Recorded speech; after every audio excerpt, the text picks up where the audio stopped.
Welcome back to Scars from the Playground. Charleston White says Christians shouldn't attend church. Why?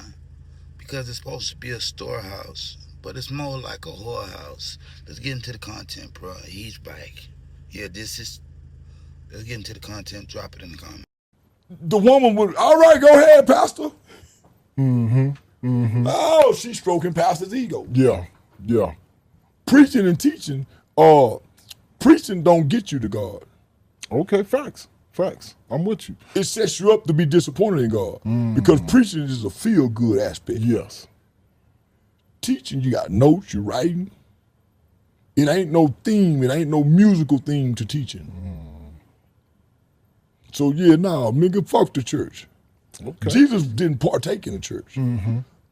I remember hearing that as a kid. He went there and disrupted church. That's why I disrupt church.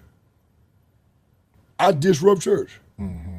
Smell like weed or something, I'm disrupting church because you're not supposed to be in there. Church is supposed to be outside them walls, fellowshipping with the people, going out to find so many holes in there and not a bunch of men. So the preacher ain't fishing men, he fishing bitches. His bitches, his hoe, secretary, yeah, them his bitches, his hoe. That's why he got a pastor's appreciation day and they ain't got a God appreciation day. Right. They'll go lay money on his feet. They treat his woman like she a queen. That's a hoe too. Good point. These just religious hoes. That God love hoe. That's why he put hoe with the prophets. Right. He ain't use women. Right. So what you saying that, do you think that feminism has infiltrated the church? Yeah, feminism is deception. That's a Satan tool. Men and women are not equal. Good point. I'm glad you said that. And how they describe Lucifer and Satan is he's the master of deception. So feminism is deception. Nothing of that is good. Right. So you think that's what destroyed the church? Because now if you go to church today, you see more women than you see men. It was like that back then. The church was destroyed when Jesus went there and flipped the table over with the Pharisees. It was destroyed before we got it. Good point. What made it obsolete is church and state have always supposed to been separate. Yeah. Now church and state is in bed by way of 501c3. The church is not supposed to be tax exempt by our government. So now they're persuaded by the government because now they get grants. So when you see a police shooting, there's a disaster, they don't go to community leaders. They go to the 501c3 nigga. That's why pastors is at the forefront of everything because now they're controlled by tax, donations, and exemptions. So don't listen to the preacher.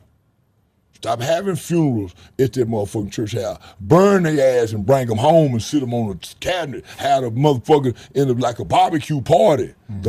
Stop taking bodies to the church house. The church don't have no corporate insurance policy. As many people that need to bury them. Why? You got 500 people. You should have a corporate insurance policy like the job where a nigga pay $12, $28, $50 for some life insurance at the church. That's a good point. You can get that, nigga. Good point. You ain't got no daycare services, no Pampers stored up, no tampon, no nothing. You ain't got nothing stored in the motherfucker. And these fat hoe usher hoes don't even cook after church on Sunday like Muddy and them did. Where y'all feeding the people at, nigga? Yeah. But yet they always be asking for like these major tithes and pay this and pay that. Right. Sow a seed. Right. That's for him. So I got a question for you. So do you think prayer should be added back into public schools? No, prayer is bullshit.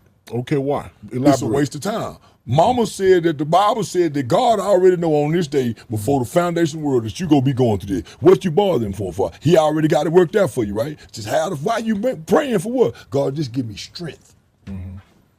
God, give me the same spirit that Christ had, because Christ wasn't shit without the Holy Spirit, right? Christ did nothing. He didn't raise himself. The Holy Spirit rose him, right?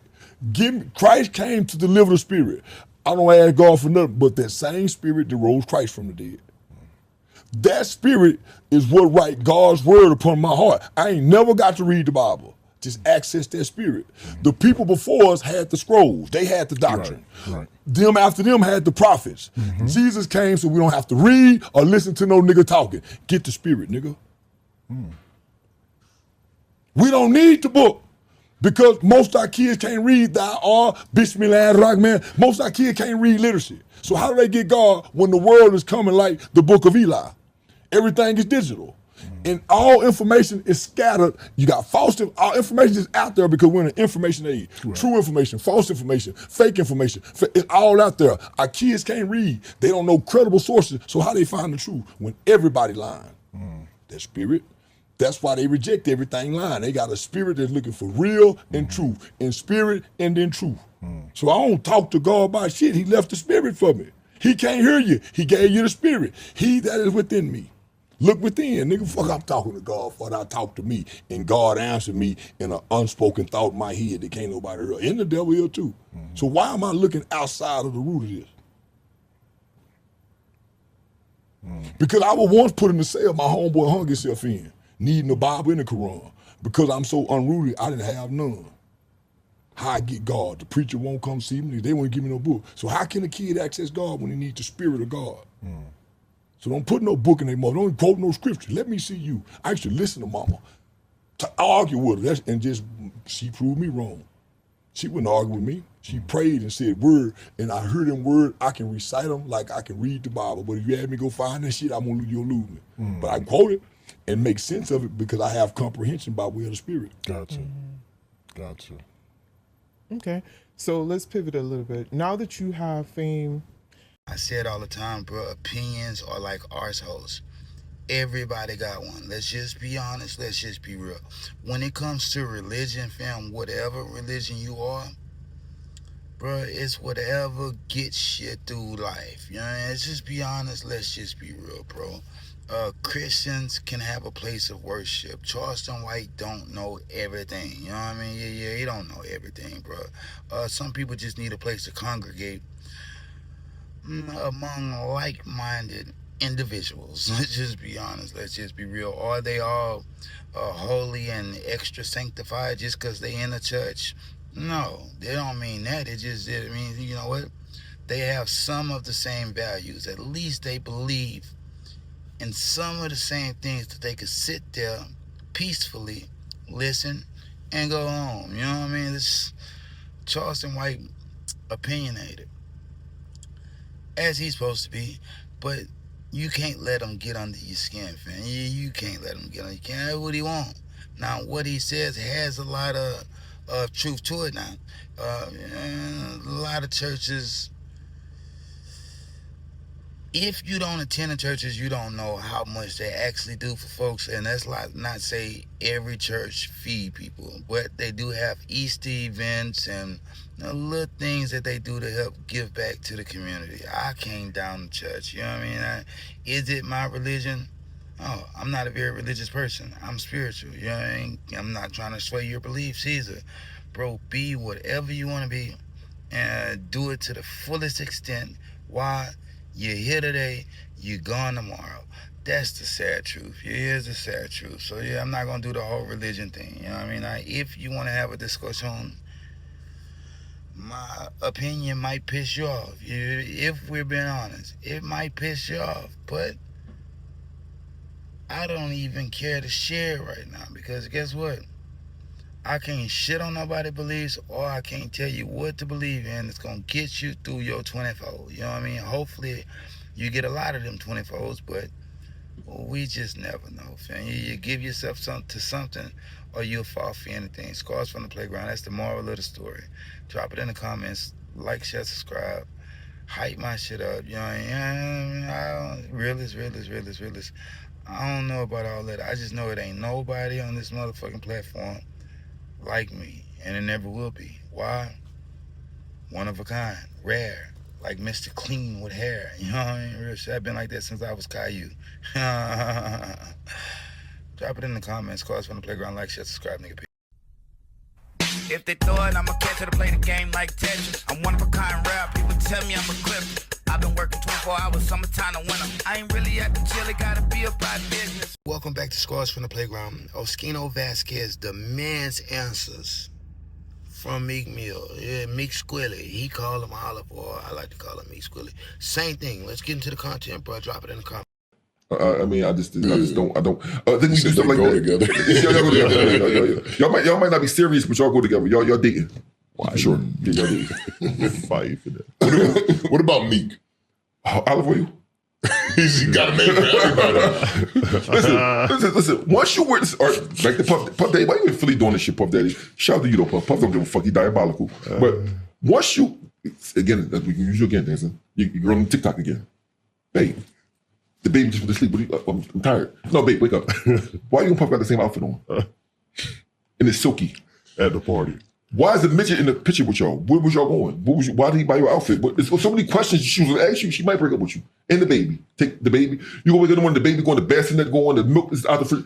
Where the fucking baby? You with Puff with the same outfit on? Dance, I don't care about your podcast. I don't care about you. I can't be with you no more because you with Puff. And I seen what he did to those girls. He did that to those girls and they didn't even have the same outfit on as him. What did he do to you? What did he do to you? What the fuck did he do to you? First of all, when I see you, listen, gotta understand this, bro. This is why you need friends. You get real friends, because real friends like, yo, bro, why you in the pool shaking your button? Why you letting Puff Daddy call you daddy and he's older than you? Hey, daddy. First of all, Puff, let's put me in Puff pool. Puff Daddy got the camera, like how he did Meek. I'm in the pool. First, I wasn't gonna be in the pool without a girl. That's, first of all, not there. But say I'm in the pool by myself. Daddy, you doing it, daddy. Hold, Puff, chill. You don't say that where I'm from. No, daddy. Puff, you older than me, you can't call me daddy. Chill. But, bro, try to play me, we about to rumble, bro. Like, let me get the fuck out of this pool. I don't fuck with you. I don't like that shit. You trying to play me. Why you taping me? You famous. Why you taping me in the pool? Think about that, bro. Think about that, bro. Listen, it's Puff Daddy. Why are you taping me in the pool? You're Puff. You've been famous since I was 15. You don't think there's a level of intimidation for a Meek Mill who grows up seeing Diddy? It's different for you. You know what I mean? But you don't think there's some sort of a level of intimidation when they see this superstar, the symbol of black excellence, they don't want to call him out, they're afraid to press him? Well, guess what? Well, if you feel like that, don't play with me. We're not the same. I know niggas in the penitentiary that you can look up to that rape you, act like they want, you want to call your mom? Carry the Bible and everything, take you in that cell and hit you from the back. I mean, so as men from the streets, we don't care a fuck who you is, nigga. There's certain things you just ain't going for. Yeah. There ain't gotta be no fight, disrespectful shit, nigga. Don't have me in your pool calling me daddy, taping me. Why you taping me? Dan, can you imagine me in my house, I'm taping you, but you by yourself, like, well, what the fuck you taping me in for? Ain't that the weirdest shit? I'm thinking about that, how weird is you take. Then on top of that, you go in the room, you got the pool, you go in the room, I got your outfit on the bed, right? Christian Dior, silky, black, right? Right? Listen, you put it on, right? You put it on, you in the room, you probably got, he got a $50 million mansion. Meek put it on in the room, looking at the mirrors in the mirror, right? Just joint, all right. He come out the room, and Puff got the same thing on. As soon as I come out there, I'm like, Puff, what the fuck is you doing, Puff? You could at least got us a different color. You got us the same. Bro, we're not going out. I'm taking the shirt off. Like, or at least take the shirt off and wear a white tee. You think he brushed his hair? He probably brushed his hair. He probably brushed his hair and he probably sprayed cologne on him. Matching outfit. Nicki Minaj super bass playing. But think about it. None of your friends said, yo, then let me tell you, I really played him. Let's take a picture with it. Let's document this. Bro. A night to remember. I don't want to hear no gangster rap. I don't want to hear no fucking dream all that dream chasing shit, all that wait a minute, and all. I don't want to hear. Bro, you let a nigga tape you in the pool and have our same outfit as on you. Then he gets convicted of some sex shit, getting back page niggas that hit his girl, you in their crib with him. For me, you ever watch Shark Tank? And they want for that reason, I'm out. Yeah. For that reason, the Meek Mill dreams, I'm out. I can't condone it, support it, nothing. So you can't say gangster rap to me and you got the same outfit as a nigga that niggas fuck his girl from our back page. Yeah, as well. Can you imagine Cassie's a beautiful woman. You call niggas on back page, it costs $40 to come fuck her in front of you. And I hang with you and wear the same outfit as you. What was dude's nickname? The Predator. The Punisher. The Punisher. Yeah, Punisher. Bro, can you imagine this? You a regular nigga, right? Your girl phone right there, ring, and it say the Punisher on it. Bro, the first thing you gonna say is like, who the fuck is that? Who the fuck is that? Yeah, so listen, let alone you calling the Punisher the fucker. You'll be mad if somebody named the Punisher calling it, period. Who the fuck is the Punisher, bitch? The Punisher? Bitch. You say that, bitch, who the... Answer the phone. No, bitch, it's the Punisher. Cool. The bitch is. So it's so diabolical that you be mad if the Punisher just call your girl, then you see the name. But imagine you calling them the fucker. Calamity. And I'm hanging with you, got the same outfit as on you as you. What are y'all doing? Too much going on. Not my top We of part. had Roger Bonds up here, which was Diddy's security. I had to go in there and buy some dildos for him or whatever. And then we seen the order on Twitter with Meek Mills. Meek Mill. You ordered tennis. I said, Meek, You think that shit was somebody hacked this shit? No. Listen, I told Meek Mills, listen, if you're gonna order a dildo, if you can go 10 inches, you might as well go 12, because now you're shortchanging yourself.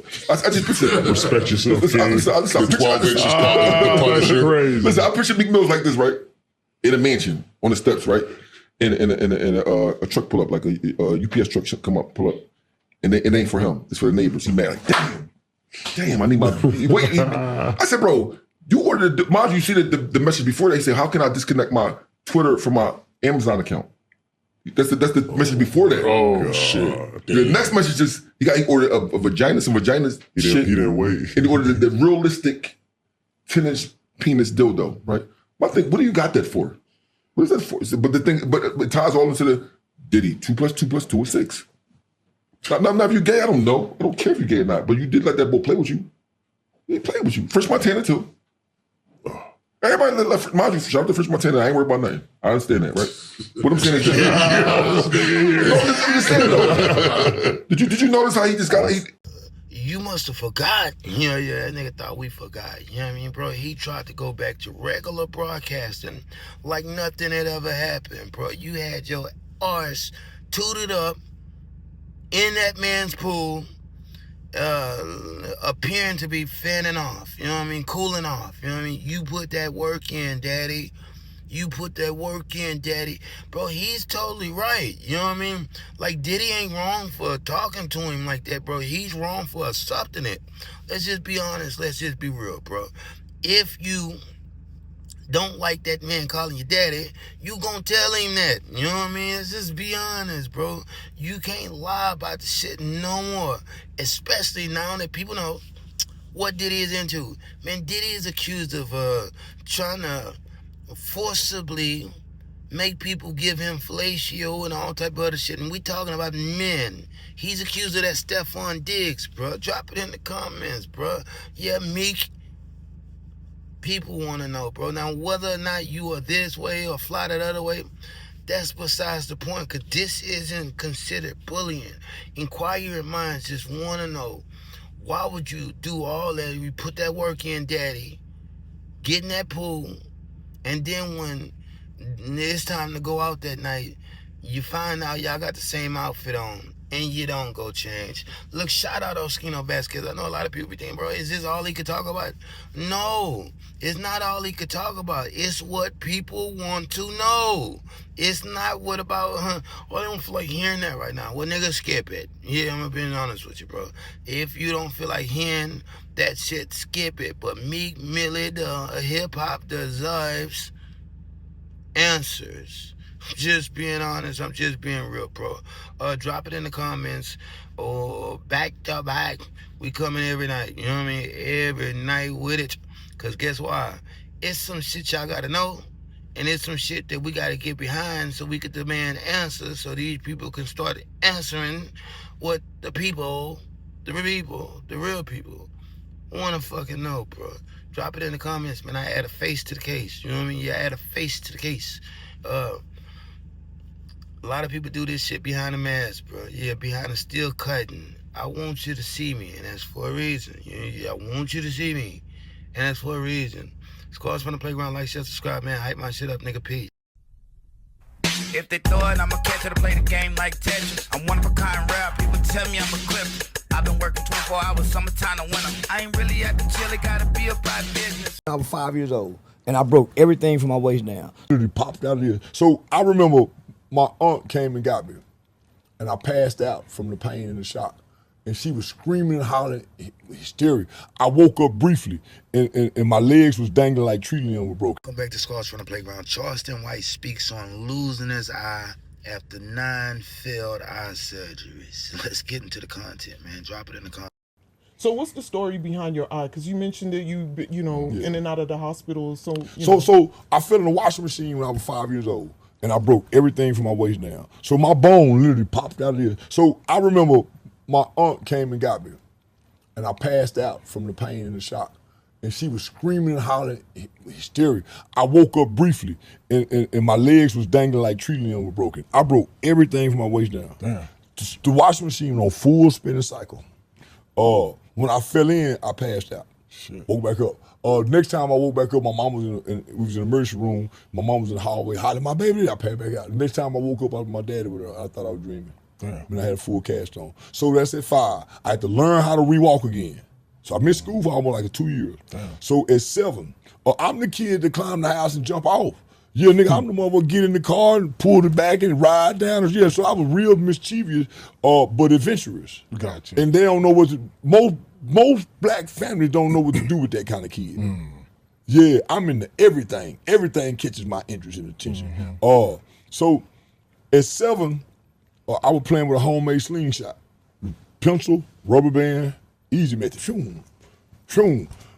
So I got an extreme nature. I do everything overboard. I'm extreme in everything. I pull that motherfucker back far as it's supposed to go. Chest, and that bitch, boom, bit back and flick me in the eye. Wow. So that caused a minor injury. The next day or 2 days later, I went to the circus, and I used to be fascinated with clowns. I seen some clowns, took off running, but I put my head down, and when I raised up, I boom, hit a pole. And the impact from that pole caused a blood clot, I think on my lens or my cornea. So the first surgery, they thought it was gonna be success. I used to have a pressure build-up, nigga, on my head. At 9 years old, the pain was so extreme, I would think suicide. Oh, shit. Nigga, I ain't never in life, but the pain. So they had to take my eye out because just think over the years it would have been, nigga couldn't, because the pressure, it was a pressure build-up. So they had to have 9 eye surgeries. That was traumatizing. Yeah. So nigga, by the time I get to 6th grade, they put my prosthetic in. But it's not a full prosthetic. 7th grade, I get the full prosthetic. I don't have to come back for like out till I'm almost 18. Right. Till I'm almost 18. So now I ain't just got, first I had a blue eye. So blue cloggy like a dog's eye. Yeah. So you asked me what happened to my eye. This is where I learned to be a bully. I hit you in your mouth. So I was known for a nigga who was still off on you. I set examples. Because my mother worked for General Motors, so she'd be transferred here. So we went to new school. I went to a new school a lot. I learned to hit 2, 3 niggas in the mouth and won't nobody else bother me about my eye. Yeah, they whisper about it. Yeah, but they ain't stop asking. So yeah. So when I get the eye put in, now I gotta adjust with, he cross-eyed. But I ain't cross-eyed, I got a prosthetic eye. Got it. Back then, they didn't move. Now they move. So my mother was, man, we were very financially stable. That was a very expensive surgery. Yeah. Most poor people wouldn't have been a prosthetic. Afford it, yeah. Yeah, so but it was very excruciating having to go through that process. And your mom probably had some good insurance too, working for Yeah, General nigga. Motors. Yeah, nigga. Yeah, Hey, how many? So my mother, Yeah. I had free health insurance until I was like 25, 26. Yeah. Yeah, nigga, I would get, yeah.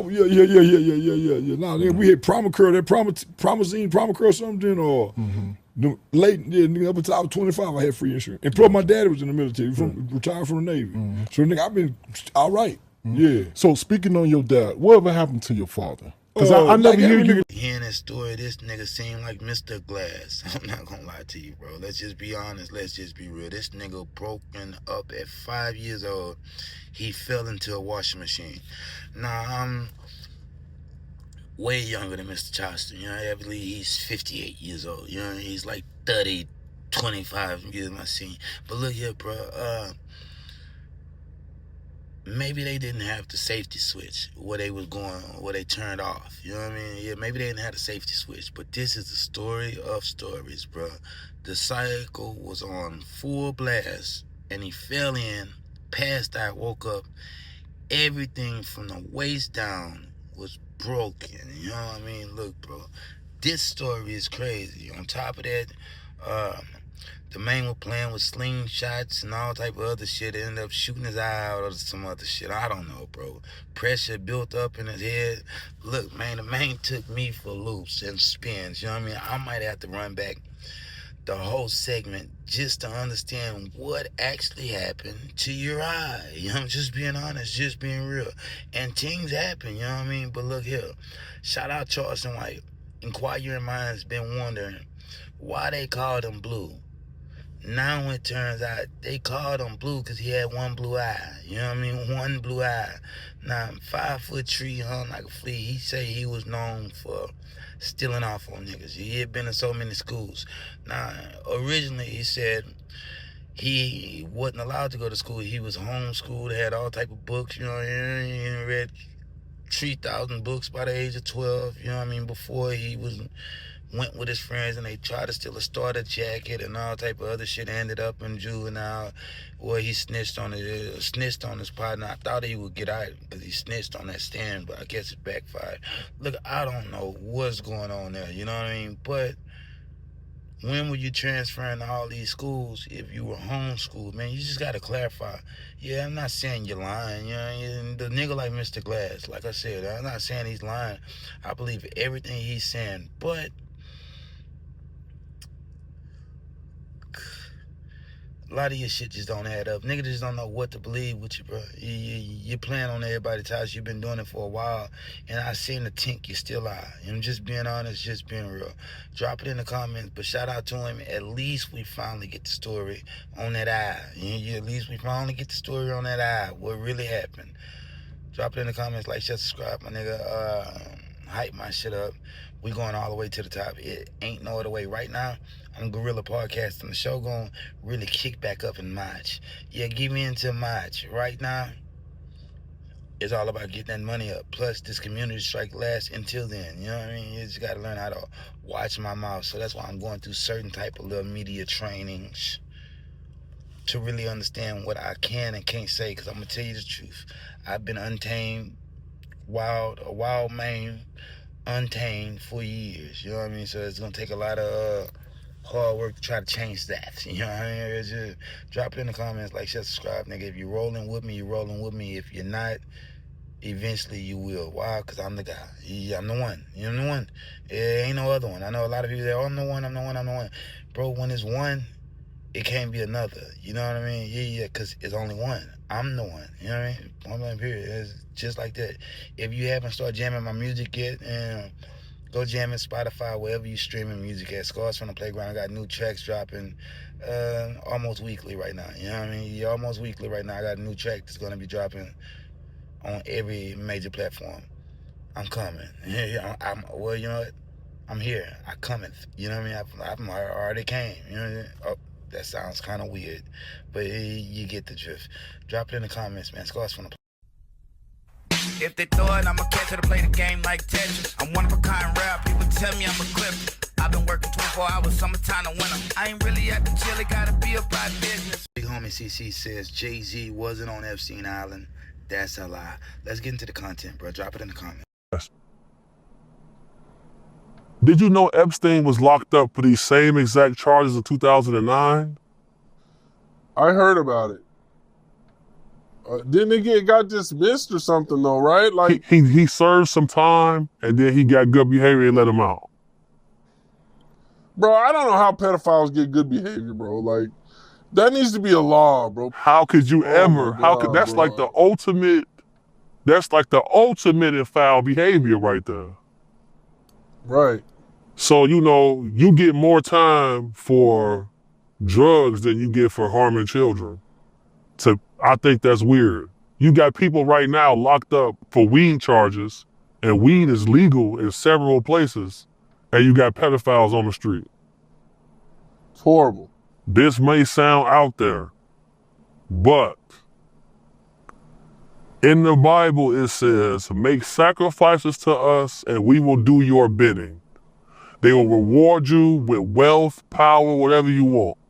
Why is it that all of these people, they not nobodies, but they playing with kids?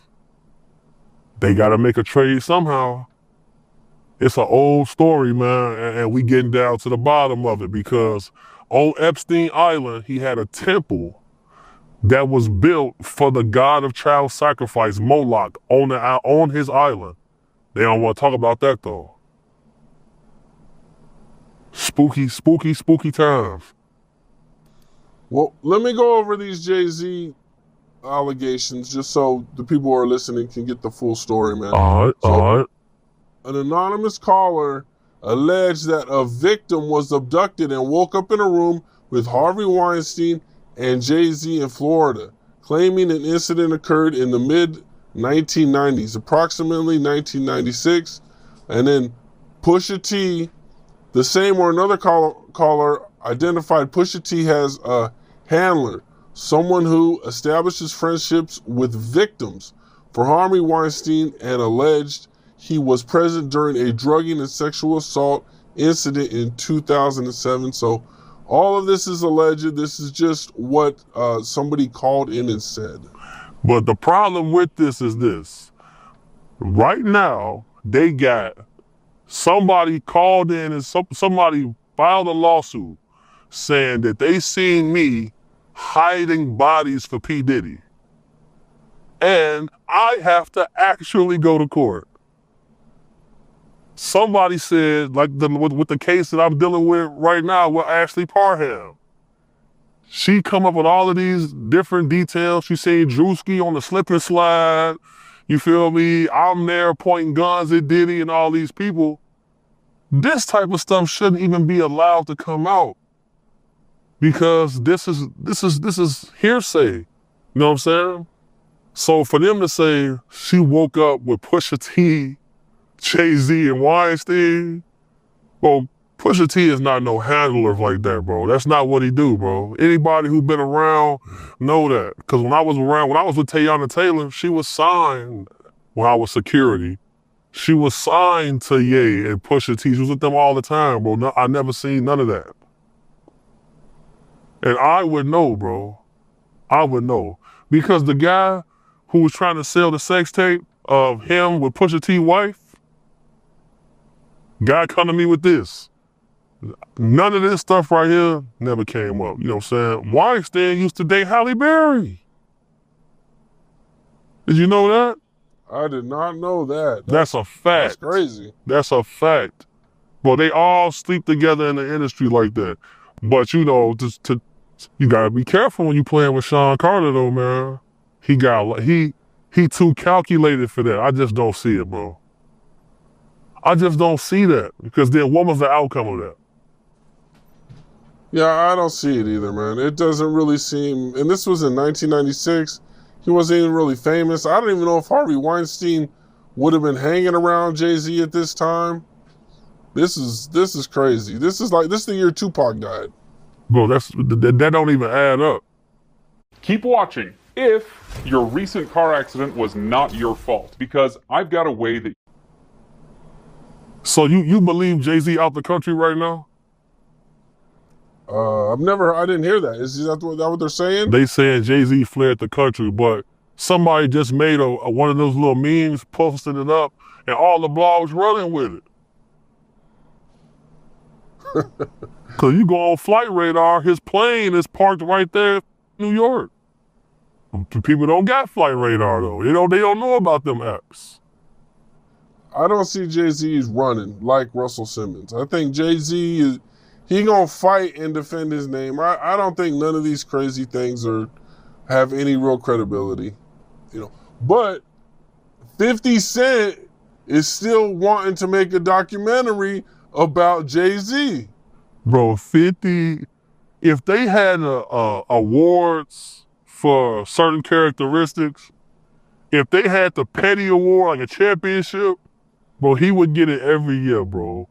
He wild as hell. But see, at the end of the day, bro, there's no story about Jay-Z and the Punisher, man. You feel me?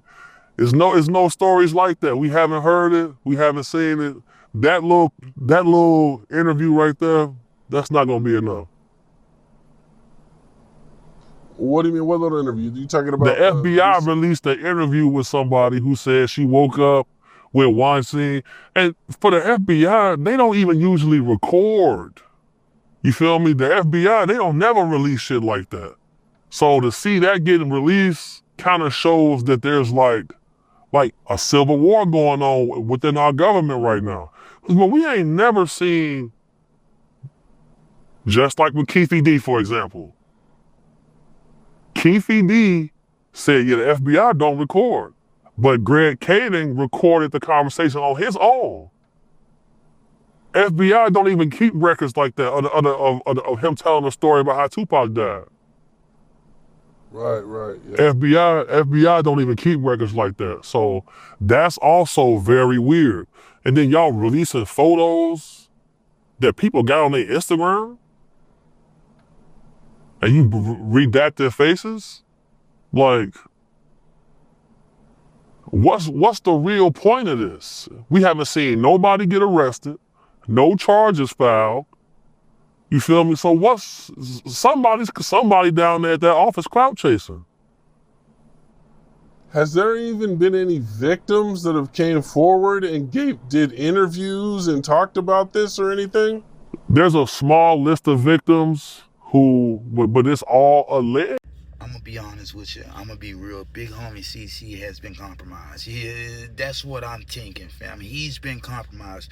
Why are you even talking like this, man?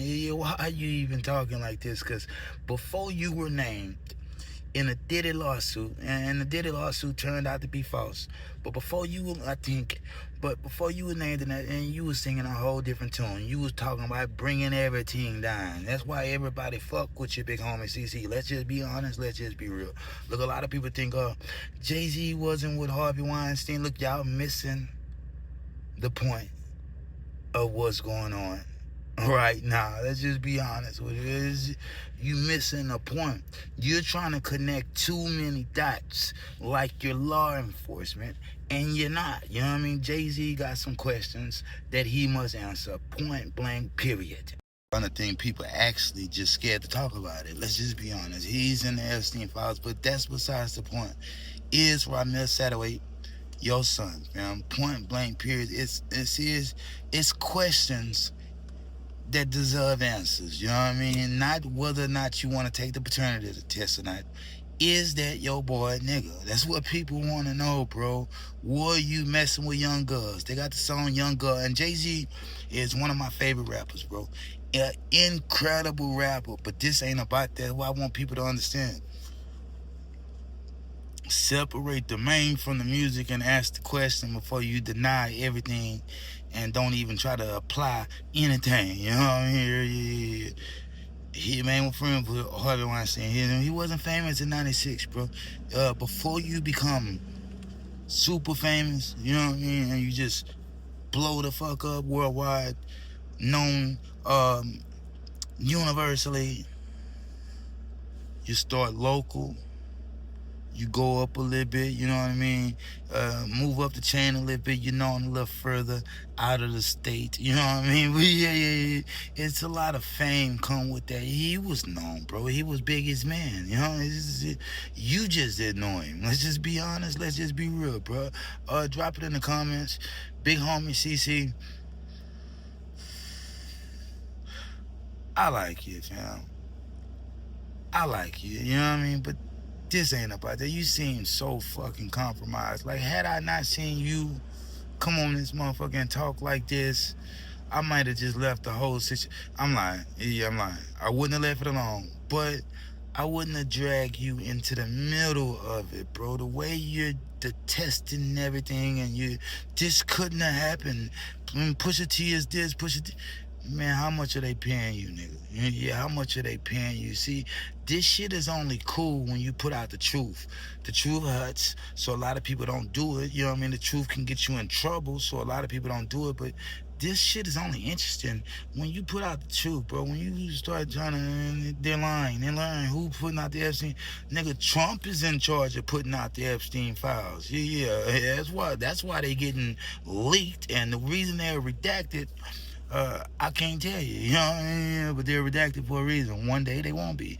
Drop it in the comments, man. Scars from the Playground. Like, share, subscribe. I'm going up no matter what. I'm gonna, you know what? I'm not going to tell you. Yeah, stay tuned, motherfucker. Yeah, stay tuned, motherfucker. But, yeah, Mob is on the rise. Yeah, shit, to say the least. Drop it in the comments, man. Scars from the Playground. Like, share, subscribe. Hype my shit up, nigga. If they throw it, I'ma catch it to play the game like Tetris. I'm one of a kind rap, people tell me I'm a clip. I've been working 24 hours, summertime to winter. I ain't really at the chill, it gotta be about business. Welcome back to Squads on the Playground. Katt Williams admits to attending Diddy parties, but says he never quite made it past the parking lot. Let's get into the content, bro. Drop it in the comments. If I just scroll down, it's like people say, oh yeah, Katt was right. You know, Katt tried to warn us. Katt tried to tell us. Right. You know, All right. had you ever went to a Diddy party? Like I'm talking about not what it turned out to be, but I'm talking about like when he would have the NBA All-Star party. None of those.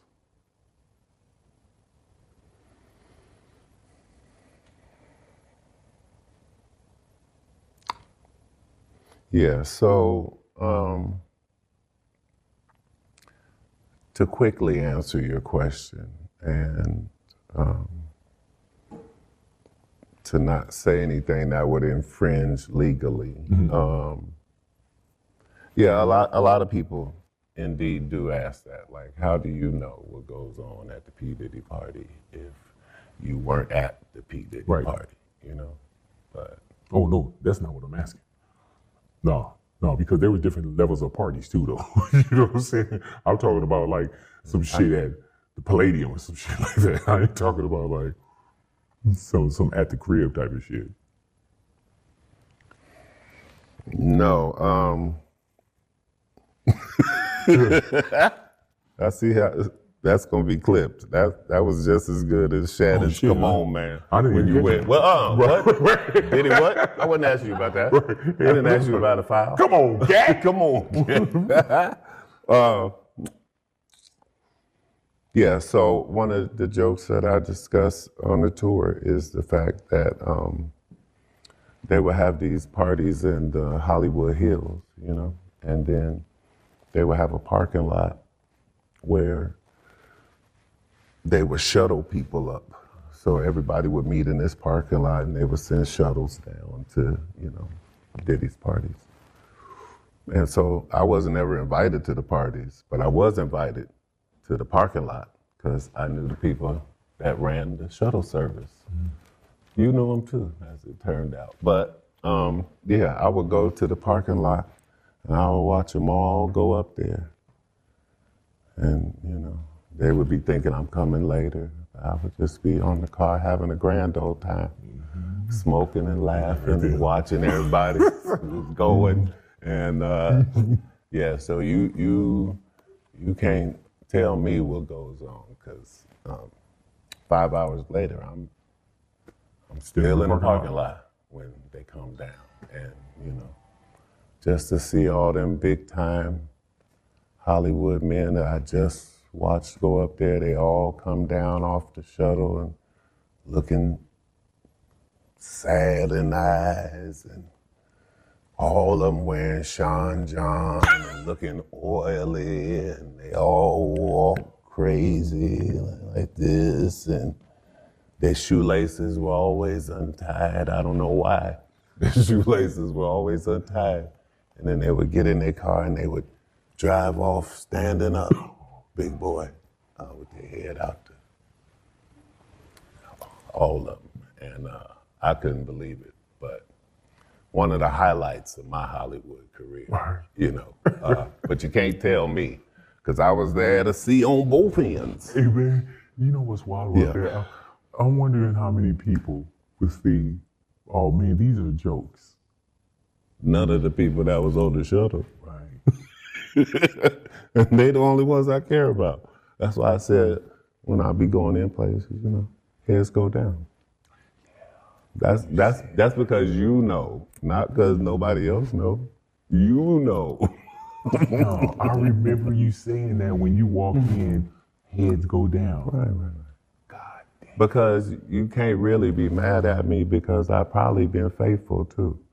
I probably knew that this whole time about you and I didn't say nothing. You know what I mean? That gives you a certain level of gravitas as well, you know? Is that Will Smith know the story I have not told, you know? So it keeps everybody honest, you know? Eddie Murphy know what I haven't said, you see? Look in the camera and say it. Look, let me explain something to you. I'm not scared to say nothing. Oh, I know that shit. I'll say it. No, don't say it. No. Don't say it. They can't AI farm me now. Right. Oh my man. Hey man, how liberating is it to be you? Let's just keep it a buck. Inquiring minds want to know how did Katt Williams have so much information on those Diddy parties if he was not in attendance? Well, now we know, bruh. Bruh had a hookup with the parking lot. Yeah, bruh had a hookup with the parking lot. You know what I mean? He was parking lot pimping the whole night. You know what I mean? Sitting there taking notes. That's what he was doing. That's what people don't know. He say what they thought was he was headed to the party by 3 a.m., 4 a.m. He'd wander in there, but he was still sitting outside waiting for them to come out. You know what I mean? Meek Mill, allegedly, Young Jock, MGK, allegedly, Jay-Z, allegedly. Look, the list goes on. I'm just naming people on the surface level that you know about. You got to think about all those that you don't. Look, if what Katt Williams said, and I believe him. Yeah, I believe him. This is just how they get down. But it's so much laughter and humor in what he's saying. He's just a humorous guy. He's a funny guy. Yeah, it's like Ray Liotta was telling Joe Pesci. He's just a funny guy. How? He's just a funny guy. You know what I mean? Just how he tells the story is just hilarious, bro. They came out tippy-toeing. He seen the shame on their face. They got in their cars and driving, standing up with their heads sticking out the sunroof. Come on, man. Hey, drop it in the comments, my nigga. Katt Williams is a motherfucker, but like I said, I totally believe him.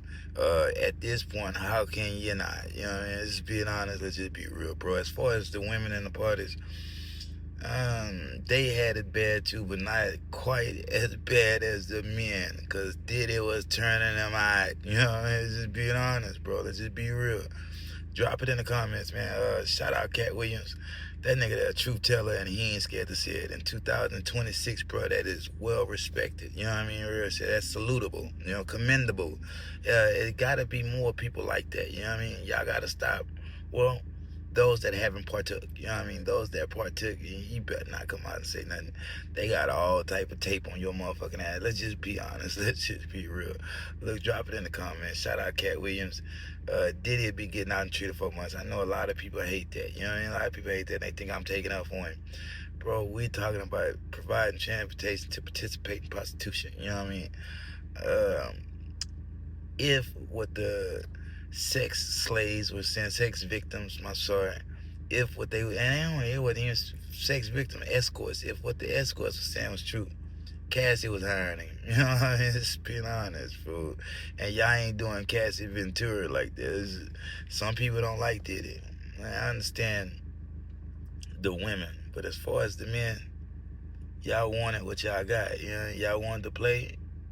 He invited y'all to the game. Simple as that. Drop it in the comments, man. Scores from the playground. Like, share, subscribe, hype my shit up, nigga. Peace. If they throw it, I'ma catch it to play the game like Tetris. I'm one of a kind rap. People tell me I'm a clip.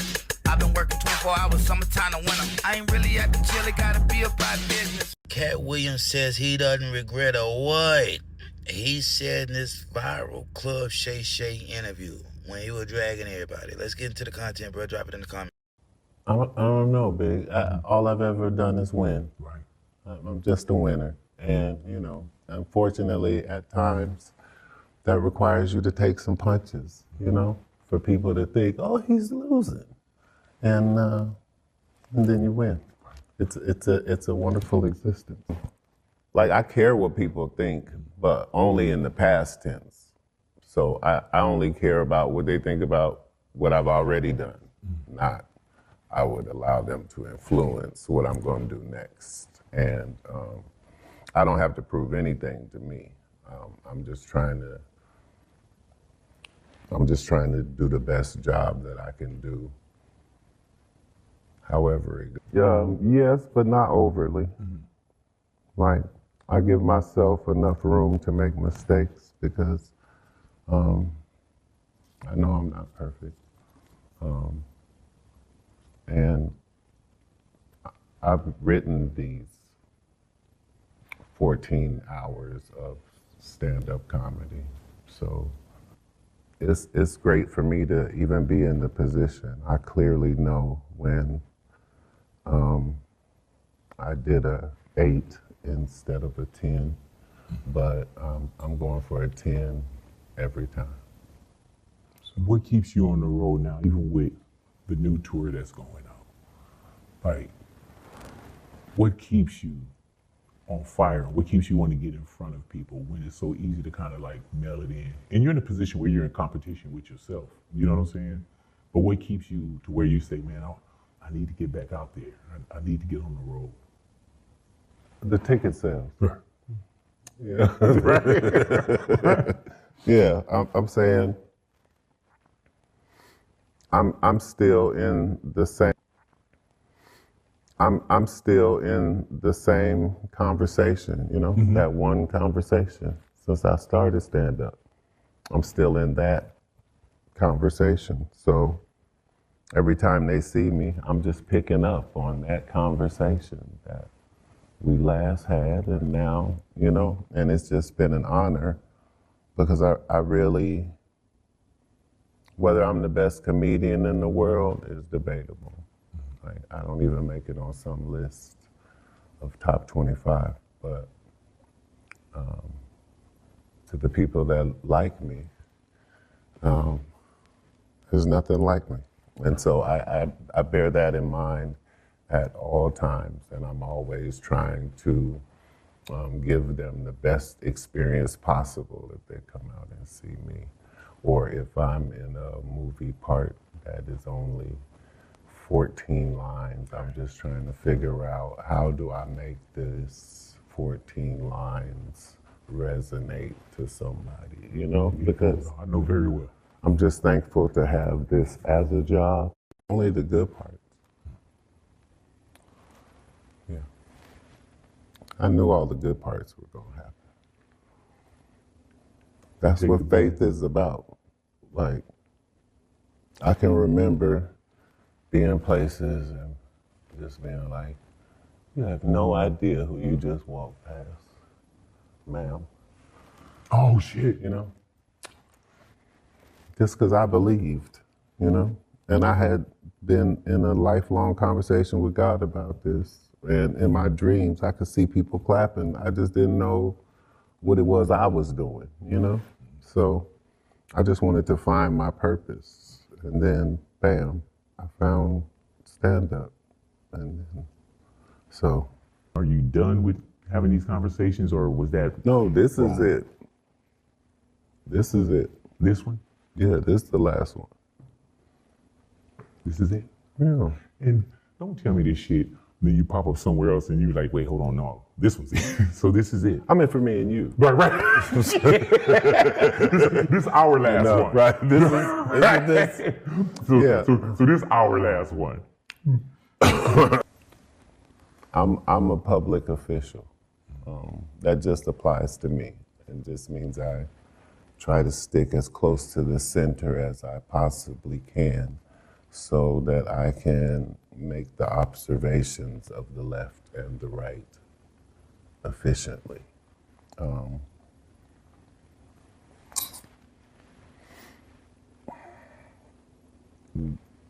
That's what you said is what we just allow them to say so that they'll feel better and go back to work.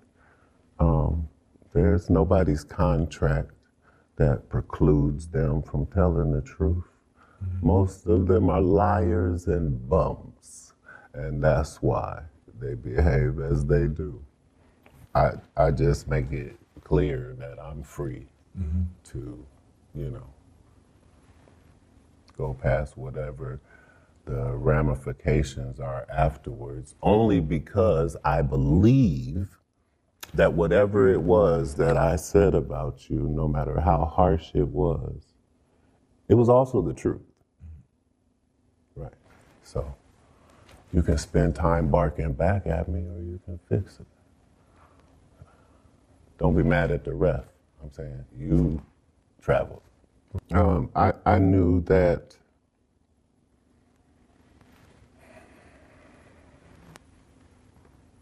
I could make the most out of the opportunity, and that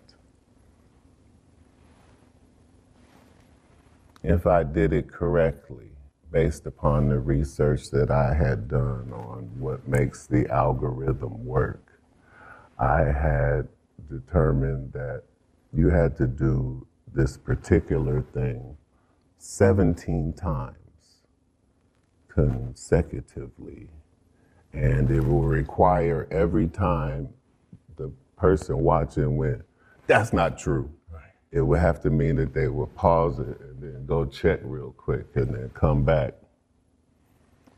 It required a lot, but it was written to do the maximum amount of damage possible, and then it was scaled back, and the knockout punches were taken out, just leaving the jabs, so that whoever I talked about, I didn't completely blow their spot up, but I did pull their coattail. Because when you think about it, like, they're not gonna believe that you're the mafia don unless you go in the room, take out all 5 families at once, and walk out, and then walk around unscathed afterwards. Like, that's really the only way anybody would believe it. Yeah, otherwise, it'll just. And so when we saw those were the jabs. Yeah. Hey man, you know what's wild about that shit? I had like nothing with you. No beef, no nothing. I watched that motherfucker and I was like, I don't know, you didn't have to tell Summer Walker that. Yeah, it was nothing. And you see, even with Summer Walker, I don't even remember that, right? Nothing. Those are the flexes that you can make if you're not bought and paid for. You can do stuff like that, you know? And it keeps it clear, you know? Because I thought it was necessary and that it would in time be beneficial as well. And thankfully, that's how it turned out. Say again? Did anybody catch a stray bully? No, sir. No, there are no strays. Anything that you said that you felt like, damn, that you regretted?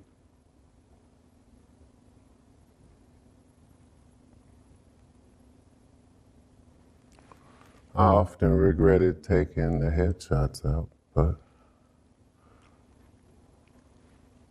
you know, but again, this is probably 2 years later, we're still discussing it, you know? And that, as a predator, like, that's the most you can ask for. Like,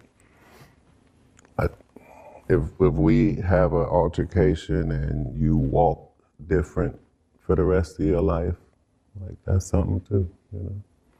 Like, if you never recover, a long way. Yeah, we like that, right? Because on the righteous side of things, we are doing better at every turn. Like, the cup is literally running over to where it's just a mess now. Like, it's embarrassing. And meanwhile, they cannot prosper even in delusion. Like, it's terrible out there for this group. Why was that necessary? As a world, we're in a more truth-loving space right now, you know? I know the truth. Okay. No matter what we're talking about, like, they no longer do they want to see the best actor or the best, they want the most authentic experience possible, to the point where people that are special needs and on the spectrum are just as famous as everybody else because you can trust them, you know? Like, they're great people. Have the best product that you can possibly have, right? And then be as consistent as you can with that. You know what I mean? So no matter where you were on your journey of Katt Williams, like, I've been 5'5" the whole time. You know what I mean? I've been the same. I think differently. I process things differently. And I deliver things differently, but it's at least authentically this guy. So that's what longevity is about, is not being able to somehow control the waves, but doing your best at its lowest, and then when you get to the highest, act like you've been there before, you know? Yeah. Amen. Nigga say he served some body blows, but they chopped off his head taps. You know what I mean? Look, bro, he chopped off the knockout punches. One could only imagine what Katt Williams was actually in that bitch saying that they had to delete some of the footage. You know what I mean? Oh, no, that's too much. That's too much. You know what I mean? Real shit. Even Shannon Sharp sipping his little, what do you call that little wine? He got that little champagne. La Vazquez. I forgot what he be saying. You know what I mean? He be getting everybody to sip that shit, but it's like the name of the liquor, bro. Yeah, the name of the liquor. Let's start there, bro. The name of your bottle has to be, it has to kind of like roll off the tongue. Say so salve. You know what I mean? I don't know what that means, bro. Yeah, I don't know what that means. Every time he say that shit, I be trying to remember, like, what is it called? No, I'm not a wine drinker. Not a wine, champagne drinker. If I'm going to drink, it's going to be the hard stuff. Liquor. You know what I mean? Liquor. I'm going to drink hard liquor because I've earned a liquor license. You know what I mean? Get on that liquor and liquor. You know, just being honest, just being real. But that's besides the point, bro. Bro said they had to take out some of that shit because he didn't want to end careers. He just wanted to let you know. He know, you know what I mean? That bitch got 91 million views, bro. Now, what I didn't expect was that he went into it with a whole blueprint. Yeah, I thought he was winging it. I'm gonna be honest with you. I thought he was winging it. But when he said he had to do 17 power punches that made everybody look like, God damn, that ain't true, is it? That's what I had to do, bro. As I was watching the interview, it was a 3-4 hour interview, bro. As I was watching, as I was watching the interview, I had to keep going back to Google, like, what? Especially when he talked about Steve Harvey. I did stories on most of the shit he was talking about, bro. It was a very interesting interview. Will anybody ever reach them numbers again? Maybe not. Yeah, maybe not. But if they do, I would say Finesse 2 Times could do it. Like, that nigga there, entertainer, I would say he could do it if they had let him been around. You know what I mean? Now, he been around enough, but the things that he would say to go viral gonna get some people indicted and killed. You know what I mean? So he's not the one. He's not the one, for sure. Let a nigga put a little more, touch a little more grind. You know what I mean? Let a nigga touch more grind. I feel like I might be the one. 91 million, maybe so. Yeah, I got the it factor. Yeah, I got the it factor. So if you ask me the perfect questions, you give me the perfect layout. Well, you give me a Sean Carton that's gonna ask me the perfect questions. Nigga, we going viral. You know, this type of shit I'm waiting on. But they don't understand. They gotta pay me. You got to pay me good. I'm something like Marlon Wayans. You know, I ain't gonna say 40K an interview, but you got to come with it. All that old 300-400 shit, man. Shove that shit up your arse. I'm just being honest with you. Shove that shit up your arse. I don't care how long it may take. I'm gonna play the game. You know, I'm gonna play the game. And well, people don't know this, bro. They got a couple million on the way. Yeah. Hopefully, y'all didn't even hear me say that. You know what I mean? But it's not what you think, bro. It's not what you think. Nigga got some shit going on that he just can't speak about. You know what I mean? Point blank period. I hope we all do. You know what I mean? But if you don't, find you some grind. Look, like, share, subscribe. I hype my shit up. Can't stay long. Got to go, Miss Ho. I promise to tell the truth, the whole truth. So help me God. And with this one, yeah, I just rock with Katt Williams. So anytime I see Katt speaking, he got the floor. You know what I mean? It's just like that, bro. That's Katt. You know what I mean? Nigga with 2 rotator cuffs that's still going around untouched and unscathed. You know what I mean? So guess what? I believe every word. You know, just being honest, just being real. Drop it in the comments. Shout out Katt Williams, man. Like, share, subscribe. Hype my shit up, nigga. If they throw it, I'ma catch it to play the game like Tetris. I'm one of a kind rap. People tell me I'm a clip. I've been working 24 hours, summertime to winter. I ain't really at the chill, it gotta be about business. Like the squads from the playground. Finesse 2 times responds to Jay Prince. Not Junior. Yeah, he's talking to Jay Prince himself. Let's get into the content, bro. Save it to the end. Drop it in the comments. In prison.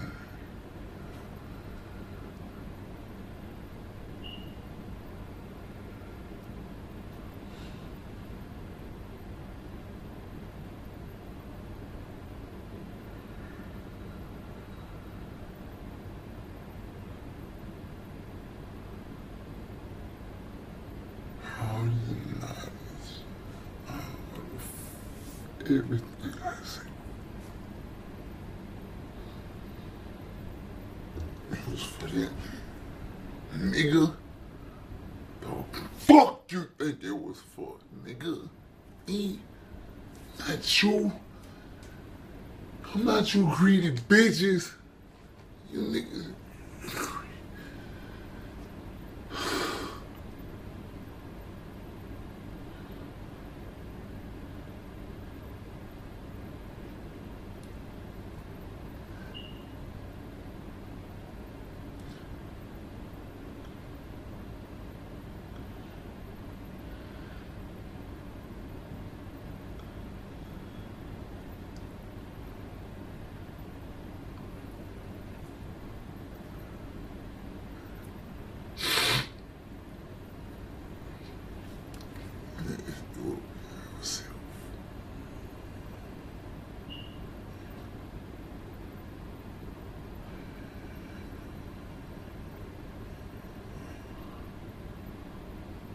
You niggas don't do it for the future.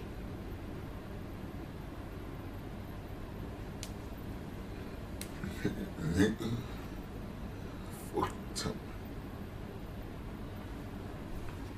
Nigga,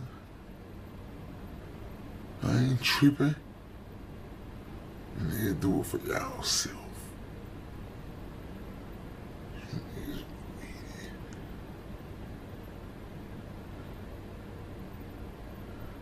And I know the blogs ain't gonna post it.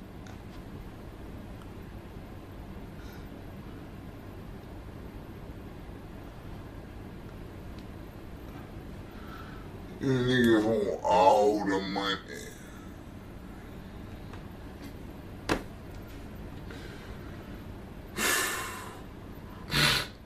When Elon Musk worth $800 billion.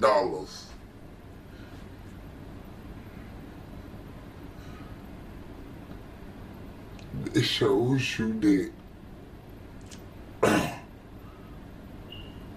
there's no limit to the American dollar. So what the fuck is you niggas crossing each other out for?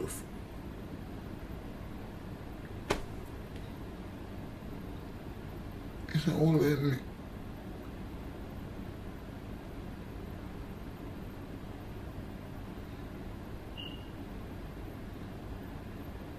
Don't hit me.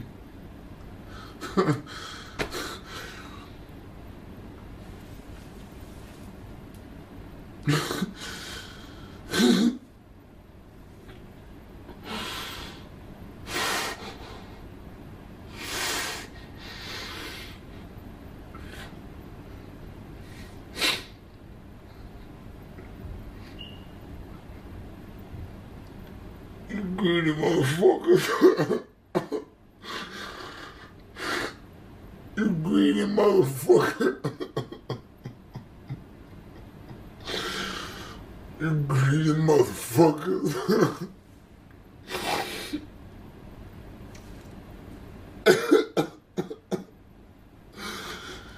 You greedy motherfucker.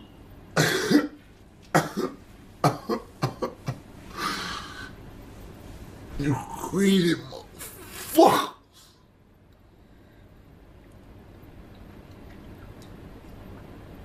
Little baby. All you niggas who seek money. I never seek the money.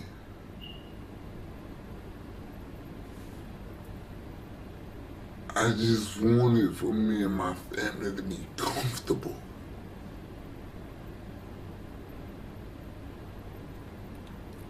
You niggas that made it about the money.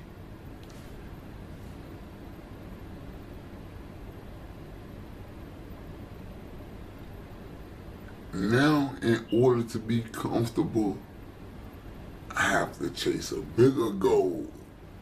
Now I have to become 100 millionaire to be able to make my family comfortable. When it used to be, you ain't had to have number 5 or 10, 15 million. If that, to be comfortable.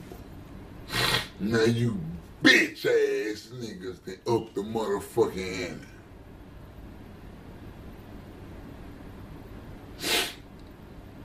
Because you want to put bitches on $50,000 jet flights, $30,000 a night Airbnbs, nigga. Fuck you niggas. I don't like you niggas. I despise you bitches. I don't like you niggas.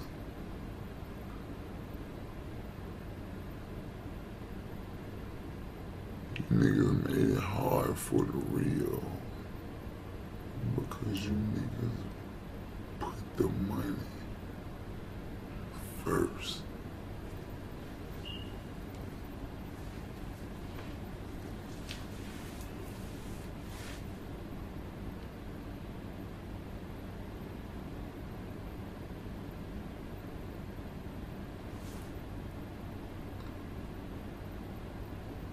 I thought it's supposed to be about the next generation, bro.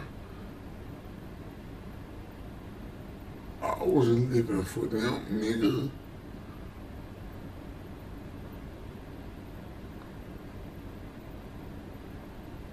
And now we done made it about bitches and how much money we can spend.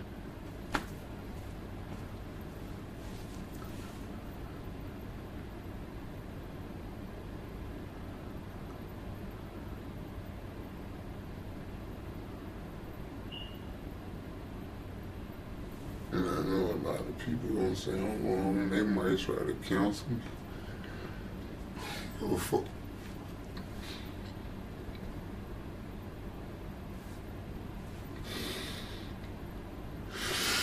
Shit. Shit, nigga. Fuck.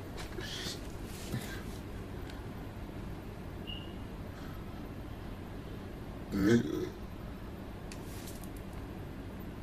And guess what? To this day,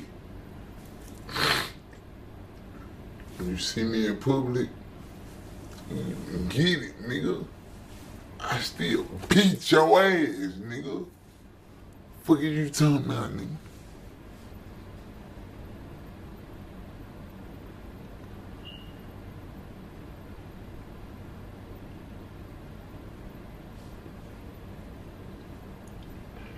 But I'm just using this platform for what it's good for, because that's what these niggas that made it. Not 30, 40 million out of the fight. You was ducking Rick, nigga. In jail now, I don't give a fuck about no reputation, how many records you done sold, how hood you, how much money you done made. 30, 40 million out of the fight, nigga, you was ducking Rick, nigga. And it's the hip-hop platform that we built. Oh, I ain't scared of no nigga. Oh, I'm gangster. Oh, I'm this. Oh, I'm that.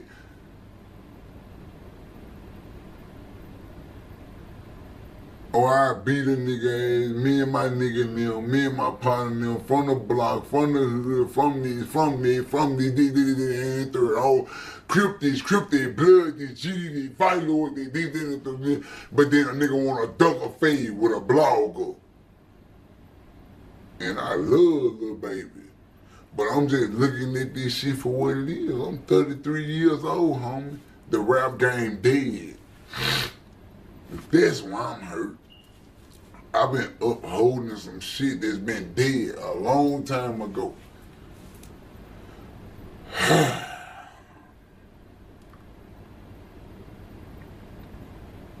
don't give a fuck about no motherfucking nigga talking about think they gonna catch me backstage like I'm academics. Nigga ain't gonna go to the early grave. I ain't studying this shit, you hear me? I'm more fucked up about the culture, homie. It ain't about no look, it ain't about nothing. I'm just more fucked up about the culture. And then I'm the nigga that got blamed for this shit. I'm the one of the niggas that was, oh, he the police. Oh, he told when he was 14. Oh, this everybody, oh, he ain't hot no more. Oh, this, nah, nigga. Only to come to find out that you niggas is bitch ass niggas is grown niggas. You niggas will get to blaming me for something when I was 14, 15, but you niggas are grown. And ducking phase. Grown. And ducking accountability. Oh, but let's bag up off of this. They said this about him. They said this about Finesse. Let's bag up off him. Nigga, bitches anyway. You like to call it how it is, huh? It's like the nigga say, keeping it real. You want to keep it real, my nigga? You signed a deal with the devil. You know what I mean? One way in and one way out type of contract. Nigga, you really thought they was picking you up from the prison in a jet cause you were cool, nigga? No. You were an investment, bro. Yeah, you were an investment. A bad investment at that. Why? You ain't made too much music, bro. Yeah, you ain't made too much music. You got a couple songs and you got a couple videos and you tapping on the chair, you tapping on your chest and you rapping. You know what I mean? You ain't just leaking no shit and just putting out no major hit after hit. Let's just be honest. Let's just be real. If you had done that and moved like that, nigga, they were trying to fuck with you. Yeah, motherfucker don't just no rap a lot like that these days. But nigga, the attention and the marketing that they gave you, they ain't gave nobody in decades. Let's just be honest. Let's just be real. And out of towner, they believed in you when they probably shouldn't have. Why? Because the way you're talking, bro. Once you brought that shit to the internet, and you know this now, because now you're saying, oh, I got to make over $100 million for me to really have something. Because you see, you done damn near signed your name away in blood.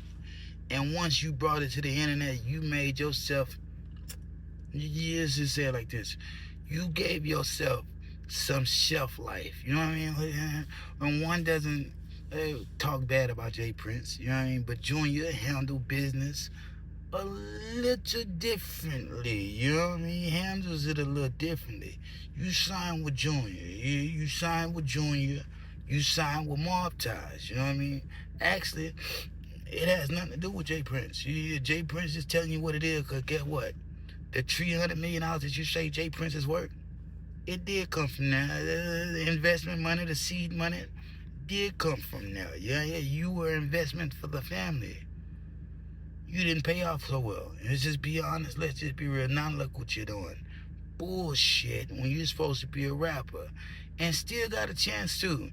If you stay away from all the foolish content, if you on drugs, crying about all type of things, you know what I mean? It's not cool. Yeah, it's only cool right now because you're into it. Once you're not into it no more, bro, the internet has a memory for your ass. You know, the internet has a memory for your ass. They gonna show you in ways you don't like to be seen when you don't even want to be like that anymore. You know what I mean? They got a way of teaching you, bro. But yeah, you gonna learn. Yeah, you gonna learn. You know what I mean? I don't know where this gonna go. Jay Prince Jr. don't really speak much. I don't know if he's really in jail or not. They say they got him for Duke the Jeweler. You know what I mean? Ever since they said that, I ain't seen him ain't face. You know what I mean? Maybe a tweet here and there, but anybody could be tweeting. Let's just be honest. Let's just be real. Drop it in the comments. Jay Prince Jr., where are you?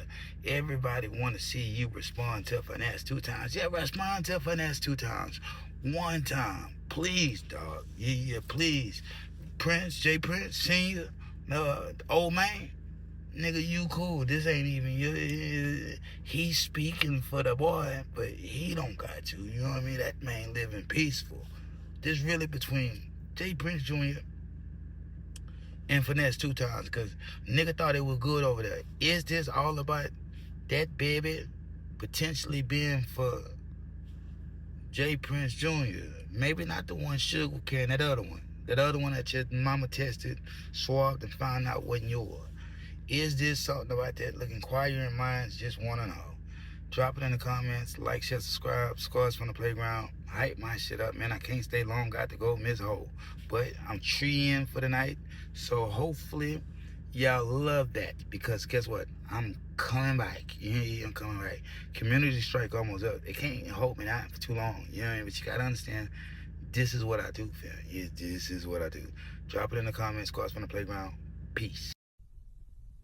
If they throw it, I'ma catch it to play the game like Tetris. I'm one of a kind rap, people tell me I'm a clip. I've been working 24 hours, summertime to winter. I ain't really at the jail, it gotta be about business. Scores from the Playground. Cameron speaks on his $500,000 lawsuit against J. Cole. Let's get into the content, bro. Drop it in the comments. Never ever want to do anything as far as a lawsuit is concerned. This is exactly what happened, just so you know. And I don't really care anymore. It was just more to get his attention. Not saying that I don't need to be compensated for what I do or do what you say you're going to do. And to me, being a man is keeping your word. And I know everybody's busy and everybody has things to do and so on and so forth. But if I give you my word 4 or 5 times, I got to do it out of the one time out of 4 or 5 times. So on his first project he did, I did an intro for him. He needed it within 24 hours. Luckily, I was in my home studio. I called my engineer over. I did the record for him for his intro. I think it's I-95 or something like that. I told him I may need a verse whenever I get a project done. So he said, cool. He had another project that he put out. I think it was the last project he put out. I forget what it was called, but I did I'm Ready Over. I went to the studio. He played me the record. I did the record. You can ask him, and Corday was there. The young boy Corday, the rapper, he was there. I did the record in 20 minutes. I knocked that shit out and went off about my business. I told him, look, I just need an interview. First I said I want a verse. Then he says, okay, when's the project coming out? When's you gonna get it? I said, I don't know when the project is. I just need a verse. Well, I'm exaggerating, but he's like the shock rain right now. And, the moon got aligned with the stars. And, when I write, I put my all into it. Okay, let's put your all into it then. You know what I'm saying? You called me twice to do something, and I did it. One day you have 48 hours to do it. Then I knocked the other thing out as soon as I came to New York, because you ain't want to send me a record. You want to be in the studio with me. I knocked it out. Cool, you don't give me the record, which is fine. Then I said, you know what? Forget the record. Let's do an interview. Bet I got you. I got a project coming out in June. Let's do it around there. Cool. Now I'm starting to do all these, other shows I got going on, deals I got lined up on the table, et cetera, et cetera. So I'm out polying deals. And like I said, that's why I say you don't count no money till it's in your pocket, which it didn't matter anyway. But when I'm polying these deals, J. Cole doesn't do a lot of interviews. I'm saying I'm going to have J. Cole interview for you in June. They're like, get the fuck out of here. I'm like, nah, I'm dead serious. I'm like, when I'm working out deals for all my other shows. Get the fuck out of here. All right, bet. Cool. Now I'm polying deals off of what you told me, which, you shouldn't do that. Anyway, that's not a tangible business. But if I did 2 favors for you, then you gave me your word 4 times, I'm assuming on the 5th time, you got to. That's way past due. You said rain, sleet, snow, this time you dead serious. June come, and then I say, yo, what's up? He said, yo, bro, I'm going to have to keep it real with you. I can't do it. I don't know when the album going to be done. And I say, I can't promise you a date, but I can do the date. I don't want to keep telling you I'm going to do it and don't do it, this, that, and the third. So I'm going to just have to say I might have to pass for now.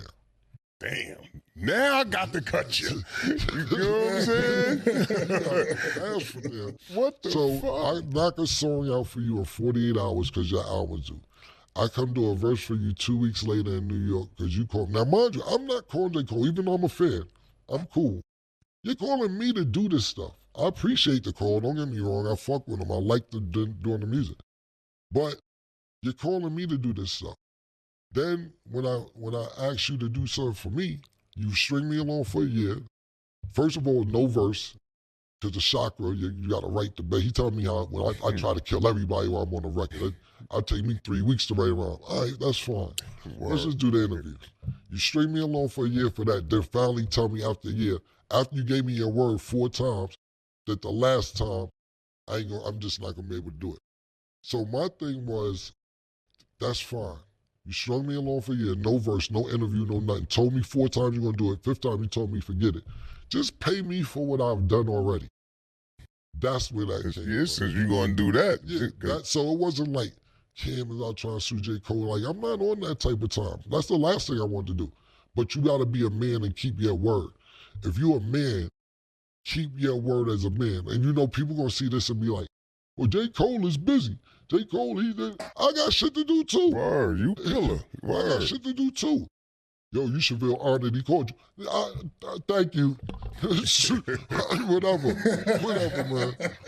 Because you know the younger generation, they'll say all this.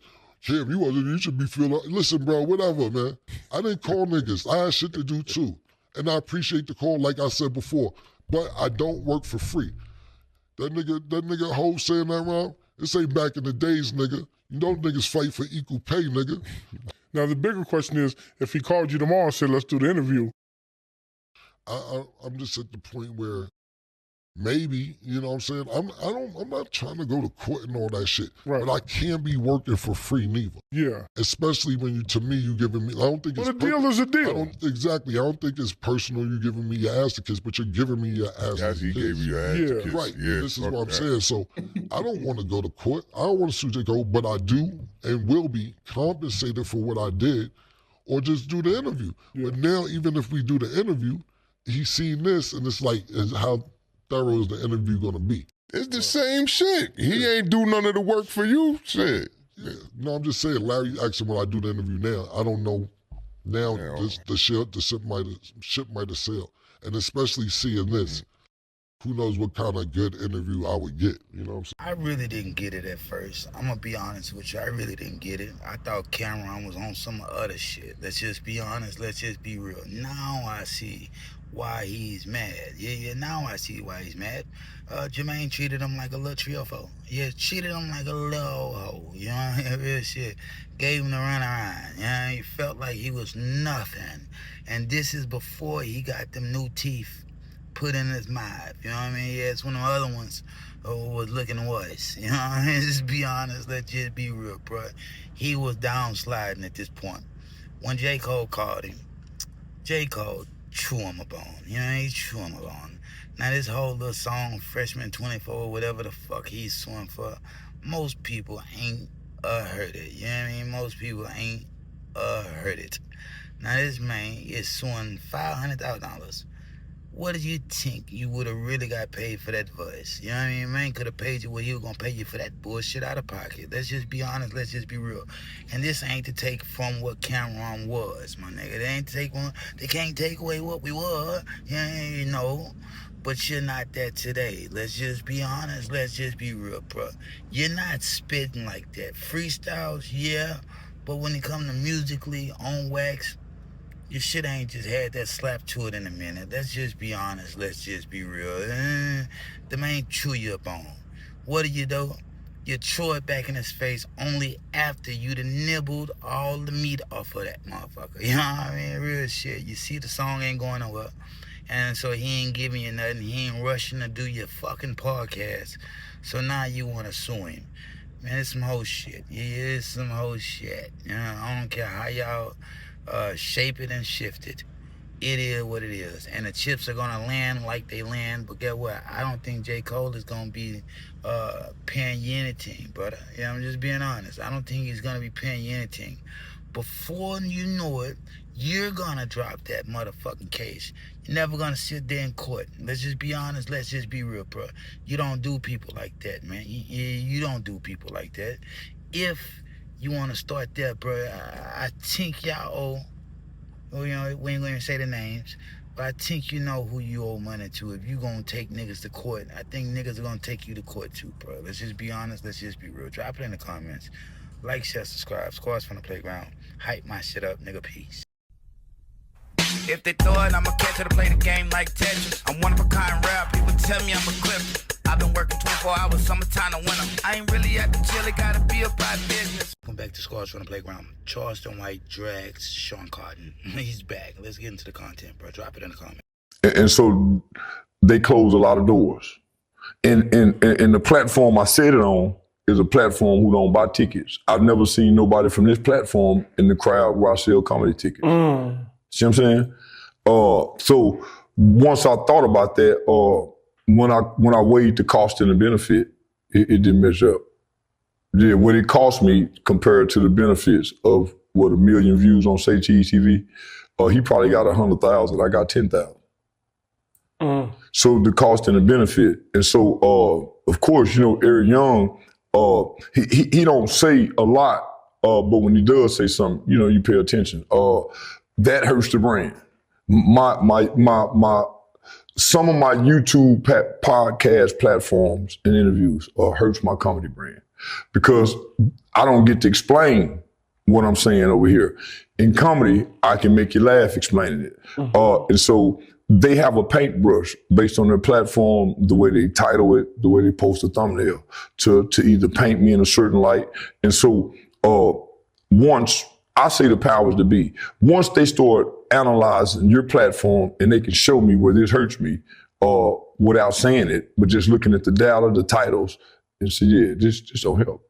So if I come to you and say, hey, man, change this, do this, and I see you don't, then obviously we can't be friends. We're business associates. And so I started noticing every time I went to jail, Shay TV was the first platform to post that I went to jail. It would be the first platform. How I would know is because I saw a rapper by the name Lil CJ Casino in jail. As soon as he got out of jail, he called Shay and Shay TV posted it. So rather than him posting that I was violating bond conditions, he was reposting animal cruelty. And that was getting a lot of shows canceled. That was the shit that we was asking you about. There you go. He kept reposting it, but it was bond conditions. But if he knew you, there you go. Why didn't he ask, like, what's your... Why didn't he wait till I get out of jail? That would have been a more prolific interview. Nobody knew I was in jail. He would be the first to post it. And that bothered me. And I'm like, man, come on, homie, why would you do that? Well, man, but nigga, we supposed to be friends. He's trying to get views. So I'm saying, Shay TV is not my friend. Sean Cotton is my business associate. I'm seeing him as a friend because I'm defending you on other platforms. So I'm saying, you asked me a particular question about two guys out of Philly, which I don't know nothing about. He asked me about Meek Mill's liking a post on Oschino's guy's dead son birthday. I said, shit, nigga, if I didn't like it, I like the post too. So he allowed that to create a beef between me and another guy. So I'm saying, nigga, why would you put me in some beef? We done grew past beef. Well, you said that was 2 or 3 years ago. You trying to keep me back there? I done grew, nigga, I'm doing comedy now. So I'm saying, after I found out he was putting me in beef, I was contacted by Tamir Rice's mother. And she said she's been trying to contact me for years. Reached out to him about a year ago. Asked to sit with him to do an interview. She said he wanted to make it more about him than put me in it. He never put me in contact with Tamir Rice's mom. That hurt her and that hurt me. So when I said, man, I'm rebranding because I'm selling out in clubs that I shouldn't be selling out in. I'm selling out on nights where I shouldn't be selling out on. So I'm doing great in comedy. But it's things that I say over here that hurts me over here. Why keep letting your friend drive drunk? Because if you ask me, I'm gonna answer it. You're my partner. If you ask me about my wife and my side chick and my girlfriend, why keep me on her and ask me that? Why? You know, come on home, but I'm gonna answer it. But why do it though, if we friends? I had to tell him that. See what I'm saying? So I'm saying these other platforms, Danza, same thing. You keeping me in beef. That was an issue me and Antoine had one time. I said, homie, I'm growing. You don't have to keep putting me with the Jay Prince thing. I'm growing, because what that does, you got 1 billion people. 5 million seen it. All I'm gonna say is they got him. Yeah, they got him, y'all. Yeah, this is this man. He told you he was losing all his shit, and he had to kiss somebody's ass, and he's basically doing a Kanye right now. Yeah, he's throwing everybody under the bus, fam. You gotta take some ownership for your actions, man. Let's just be honest, let's just be real. Chicken shit, Charlie, this is how you came out the gate. Yeah, this is what gave you a platform anyway. Did you think they was talking to you because you had some sense? Let's just be honest, let's just be real, fool. Now you want to throw everybody under the bus. They were asking you questions you wanted them to ask you, especially Sean Cotton. He was tailoring them damn questions for you and even defending you when you said ignorant shit. That's what I had against Sean Cotton. Let's just be honest, let's just be real. Now you feel like you done went too far. You don't want to rock with them type of people no more. Come on, my nigga. And Tony Danza ain't did nothing but show you respect. Let's just be honest, fam. Like, you can get on these other platforms. Now he's whining with Tasha K. Now he's the face of sanity. Come on, Charleston White. Come on, my nigga. The minute somebody give you opportunity, you're gonna go right back to that other shit. You wasn't doing all that shit. I didn't mean anything when I said that shit to Oschino. Bro, we got the footage. Guess what? You recorded it, nigga. Yeah, it wasn't what you said on Say Cheese TV, nigga. It's what you be saying when you be on live. TikTok, Facebook, wherever you be. It's what you be saying right then. When you come to the show, you tone it down a wee bit. But everybody didn't seem the lives. Let's just be honest, nigga. But if you can't just be honest with yourself, bro, who can you really be honest with? Drop it in the comments, man. You are full of shit, but it's good to see him back. You know, it's good to see old chicken shit Charlie. Uncle Charlie is what I like to refer to him as. It's good to see him back. You know what I mean? Real shit. The man looking good for herself. But I'm going to tell you the truth. Nigga goddamn lie. You know what I mean? I don't blame him. You know what I mean? Yeah, I don't blame him. Once you realize you done far too much and you don't want to be that guy anymore, you know what I mean? You revert back to who you was originally. Oh, pussy. Yeah, pussy. That's all Charleston White is. But he's entertaining and he keeps the people going. They love him. You know what I mean? Yeah, they love him. I got a love and hate relationship with him. My goddamn self. You know what I mean? But say it like this, bro. Don't believe everything he says. You know what I mean? When you hear him talk, you got to believe that only 30% of it is actually true. You know what I mean? This ain't the hate on Charleston White because I like him. Just being honest, just being real. I like him. That's my guy. You know what I mean? Yeah, that's my guy. But sometimes I just want to put him in a headlock, knock him over the top of the noggin a few times, grab him by the lapels, throw him against the wall, make him fall to the floor, and just kick him in the stomach. You know what I mean? Yeah, just kick him in the stomach. And say, you know what, nigga, I love you. You know what I mean? Keep doing your thing. But other than that, bro, ain't really no smoke with him. Drop it in the comments, man. Shout out Charleston White. Shout out Tasha K, because at least he one said he'd never fuck with Tasha K. Now he's over there. You know what I mean? You see how things change. You know what I mean? You never know this dude. He might have knee pads sewed into all his pants the way he's acting. Let's just be honest, bro. Why you going to Tasha K? Why you over there with Terrence Gangster? Why you ain't with Aiden Ross every goddamn day? No more. No mas. You know what I mean? Because the white boy showed you. That wasn't about to go down. You know what I mean? Just be honest, man. They gonna try and be around you like that. Not every goddamn day. We're gonna get some money with you now. But not like you think, fam. But it's gonna come. Yeah, it's gonna come. But as far as us hanging around, that ain't gonna happen. Drop it in the comments. Scores from the playground. Like, share, subscribe, hype my shit up, nigga. Peace. If they throw it, I'ma catch it to play the game like Tetris. I'm one of a kind rap. People tell me I'm a clip. I've been working 24 hours, summertime to winter. I ain't really at the jail, it gotta be about business. Scars from the playground. NLE Chopper attempted to drag Blueface, but he went way too far. If you ask me, let's get into the content. drop it in the comments. You know what? Don't even save your opinion to the end of the video. Once you see him on the bullshit, go ahead and get into the comments, man. Cause they see this. Trust me. They see it. And y'all talking about Chalk having an identity crisis. Man, have y'all seen this duck ass nigga face? What the fuck? This bitch got every brand in the world on his motherfucking face. Cause you wake up every day, you want to learn how to be the best game banger. You pitiful, sir. You feel me? Mr. Butt Down Tatiano? Mr. Man, that's the only shit I can think of. It ain't that many of them. Man, you fucked up, dog. You wake up every day, you don't even prioritize nothing bigger than some shit that ain't gave you nothing positive in life. Man, but you want to be respected, nigga. You wake up every day trying to be something you truly not. You the one really having an identity, bro. When I wake up, I thank God, bro. I put so much stuff before a rag, bro. As you supposed to. But you was a bitch and you waking up, you trying to be the best one, the most loped out, and it's just, you imagine trying to be the best gangster, the most loped out in the world, and you still not, nigga. Cause you ain't really, never even really did nothing. Nigga did a few, you're in prison, man, I'm talking about, a few months in prison. Now you just did big ass, man, now you all this cause you had a few peanut butter honey bun, nigga. You, man, come on, man, nigga. Come on, bro. On God. Everybody know, bro. Memphis, Tennessee, niggas like Jonathan, bro, you was in the back seat. We putting you in the back seat, leave you on the back street. Nigga ain't know what going on, man. You was a hoe, nigga.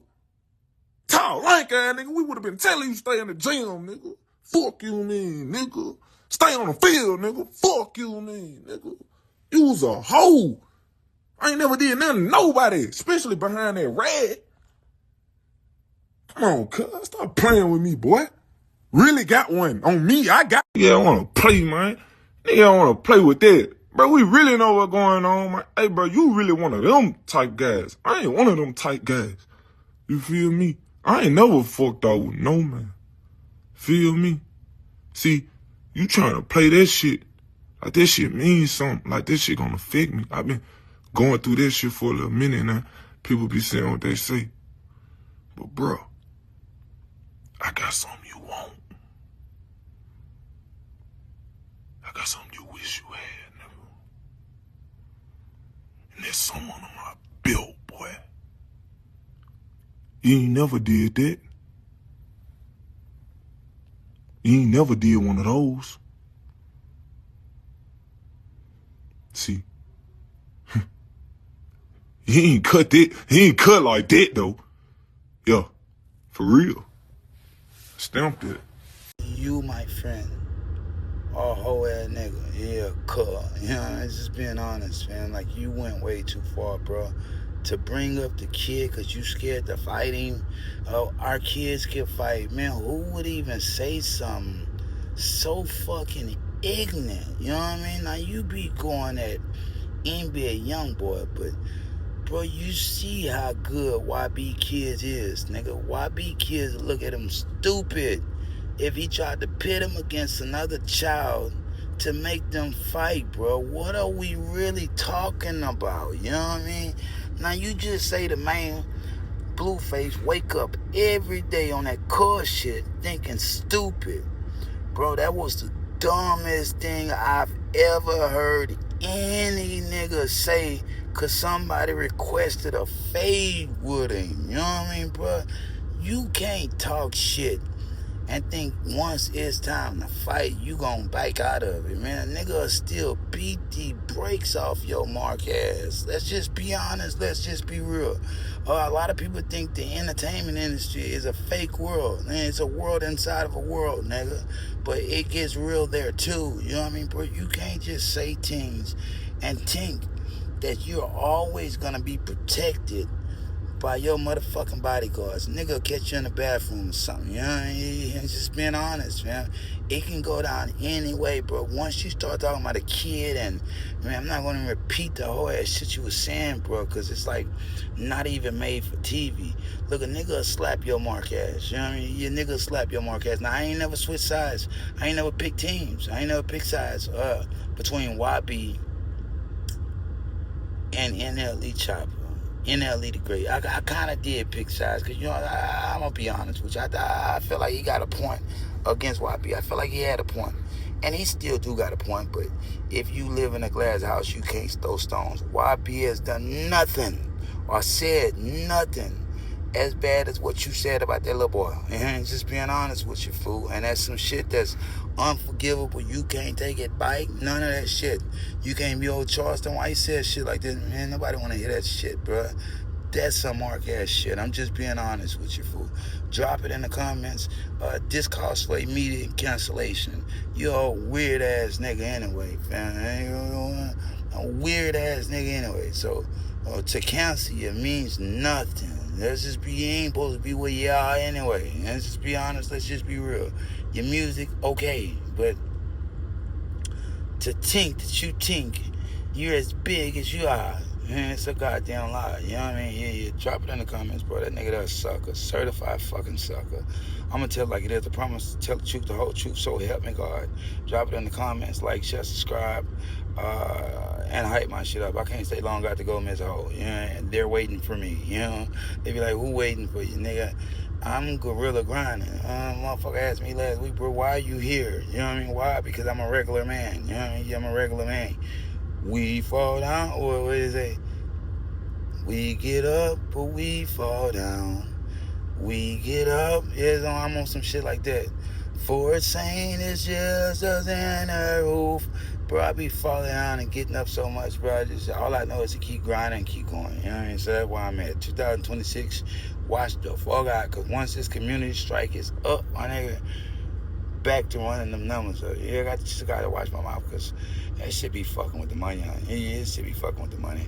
I can't be risking the money like that all the time. And no more. Yeah, real shit. Drop it in the comments. Like, share, subscribe, nigga.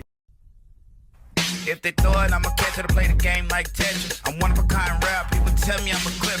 I've been working 24 hours, summertime to winter. I ain't really at the jail, it gotta be about business. From the playground, Charleston White speaks on Gucci Mane being victimized, robbed, held hostage by no other than Pooh Shiesty, Lonell. You know, let's get into the content, bro. Drop it. Gucci Mane, they've been robbed by Pooh Shiesty. Took all his and they just fucked him over. I believe it. Yeah. The Gucci, this Gucci with the 6-pack is a weenie. Now, nigga, Gucci with that sir belly, with that overbite. Yeah. Before he did that Gucci with that overbite lip, before he got them veneers, was a dangerous. This new Gucci with that styrofoam belly, he need that bird belly hanging again. Right. They say Pooh Shiesty to link with Yo Gotti, and like Yo Gotti is his biggest op. Like he with Yo Gotti and like Pooh Shiesty signed to Yo Gotti. You think that's well, don't know. See, Gucci on medication. They got the boy on psych drug. Man, you know that. They got Gucci on that motherfucking antidepressant to walking slow on Thorazine. Yeah, he just there. He just as handsome as he can be. You know, hair still growing. Boy, yeah, man, the woman got him. You know what? That's Elston Woodrow all over again. Sanford & Son, Elston Woodrow. Gucci just a dressed up, handsome Woodrow. Got him off the drugs, you know, can talk, stand up straight, can talk a few sentences, but he can't manage no artist as big as. The woman is really handling everything. Right. That's why all the girls that they had have to go, and they can't keep, because the woman running shit. It ain't Gucci. He just the face. He really a puppet.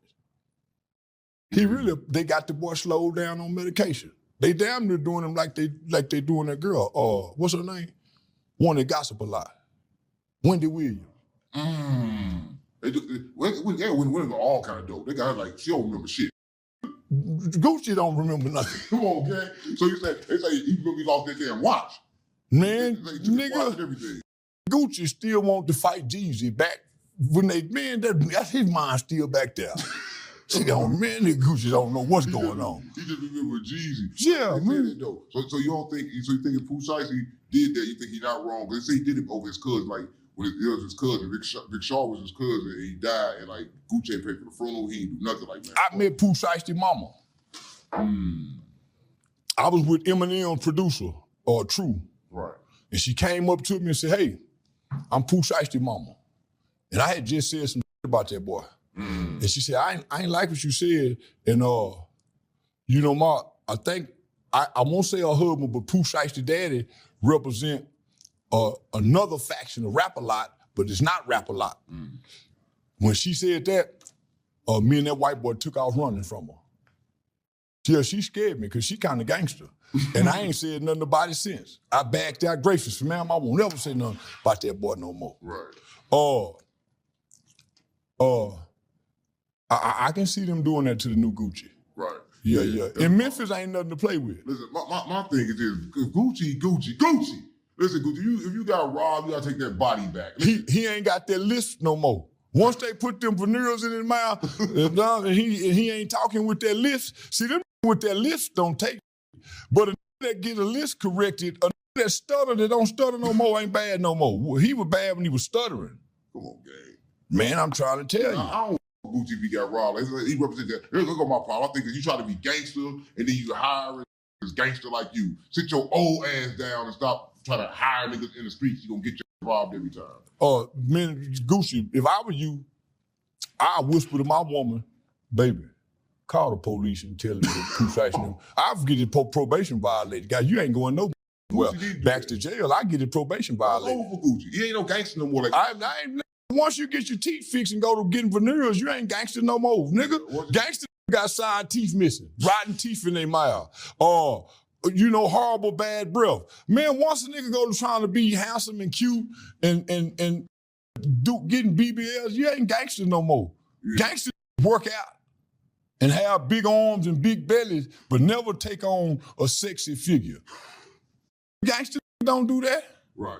It's a thing going on right now. They like, that's what's going on. But listen, I just want to know this. This is the shit that fucked me up the most. And I've been tripping off this. I'm still tripping off this. And ain't nobody gonna press charges. You mean to tell me the state can't pick this charge up? We saying that they kidnapped Gucci, held him like Vanilla Ice guy did, and made the boy sign, and ain't nobody the state ain't gonna pick this up.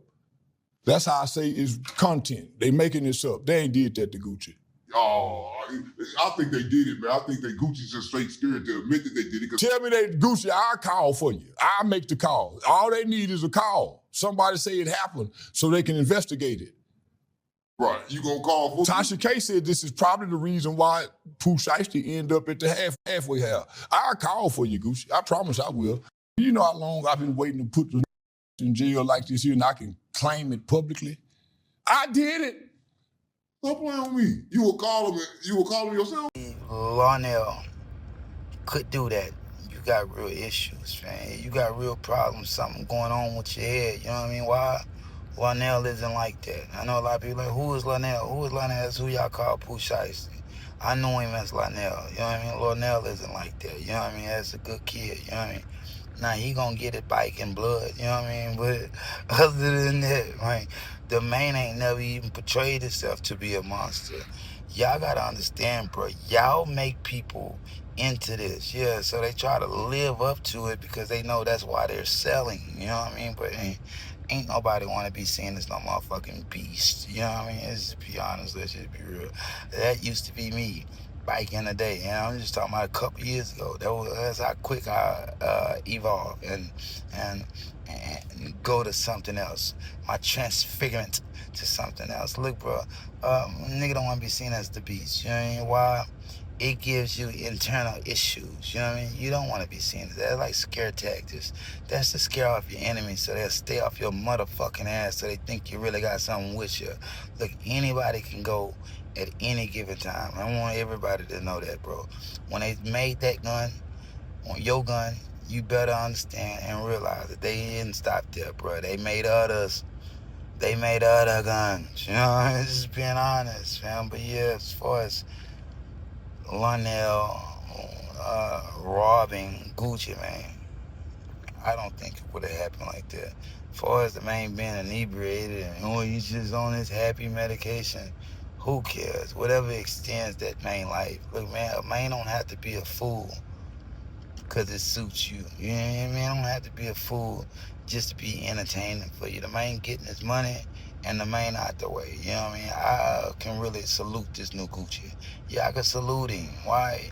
He about his business, you know what I mean? Now, whether that's the music business or that's some other business, does it really matter? Yeah, drop it in the comments, man. Say what you want, but I'm going to stick with it. Linnell isn't like that. But as far as my Uncle Charlie White, man, get the fuck out of here, bro. I thought you was done. You gave up on a platform that you helped build to go over there and do that dumb shit and dress up like a judge and a MAGA supporter with 607 for what, bruh? For what? I thought you were going to be with Aiden Ross. Turns out Aiden Ross don't even want to be around your ass like you think. You know what I mean? A couple streams here and there, but that nigga ain't around you 24/7. 365 days a year. Because if he was, he'd realize you wasn't nothing but a bullshit ass nigga, man. Let's just be honest. Let's just be real. You know what? You just a bullshit nigga, cuz. Let me say it like that, because I know niggas like Charleston White, they really understand you when you talk like that. You just a bullshit nigga, cuz. Yeah, just being honest, just being real. Drop it in the comments. Pooh Shiesty, Linnell, he ain't like that. Yeah, he ain't like that. But I am. Yeah, I'm just being honest, yeah. I'm like that, but am I going out there to take watches and held hostage, you know? No. Nigga only go there when pushed. You know, it's just real shit. Don't push me off the edge or push me close to the ledge, because you might be the one taking that jump. You know, just be honest. Let's just be real. Drop it in the comments, like, share, subscribe, hype my shit up, nigga. Peace. If they throw it, I'ma catch it to play the game like Tetris. I'm one of a kind rap, people tell me I'm a clip. I've been working 24 hours, summertime to winter. I ain't really at the chill, it gotta be about business. Jay, Jigga, Sean Carter. A lot of people would have wanted to hear this interview 10 years ago. And some may still want to hear it. I'm among the people that still want to hear it. I'm going to check it out when it officially comes out. But let's just be honest. Let's just be real. This nigga damn near $1 late, a day short and $1 late. A dollar late, day late and $1 short. Yeah, that's the correct terminology for that. Because me and Tupac was about to get into it, you know, and he passed away. He's selling 5 mil, Hov. I'm telling you. Black men who are all fighting to be the best in the world.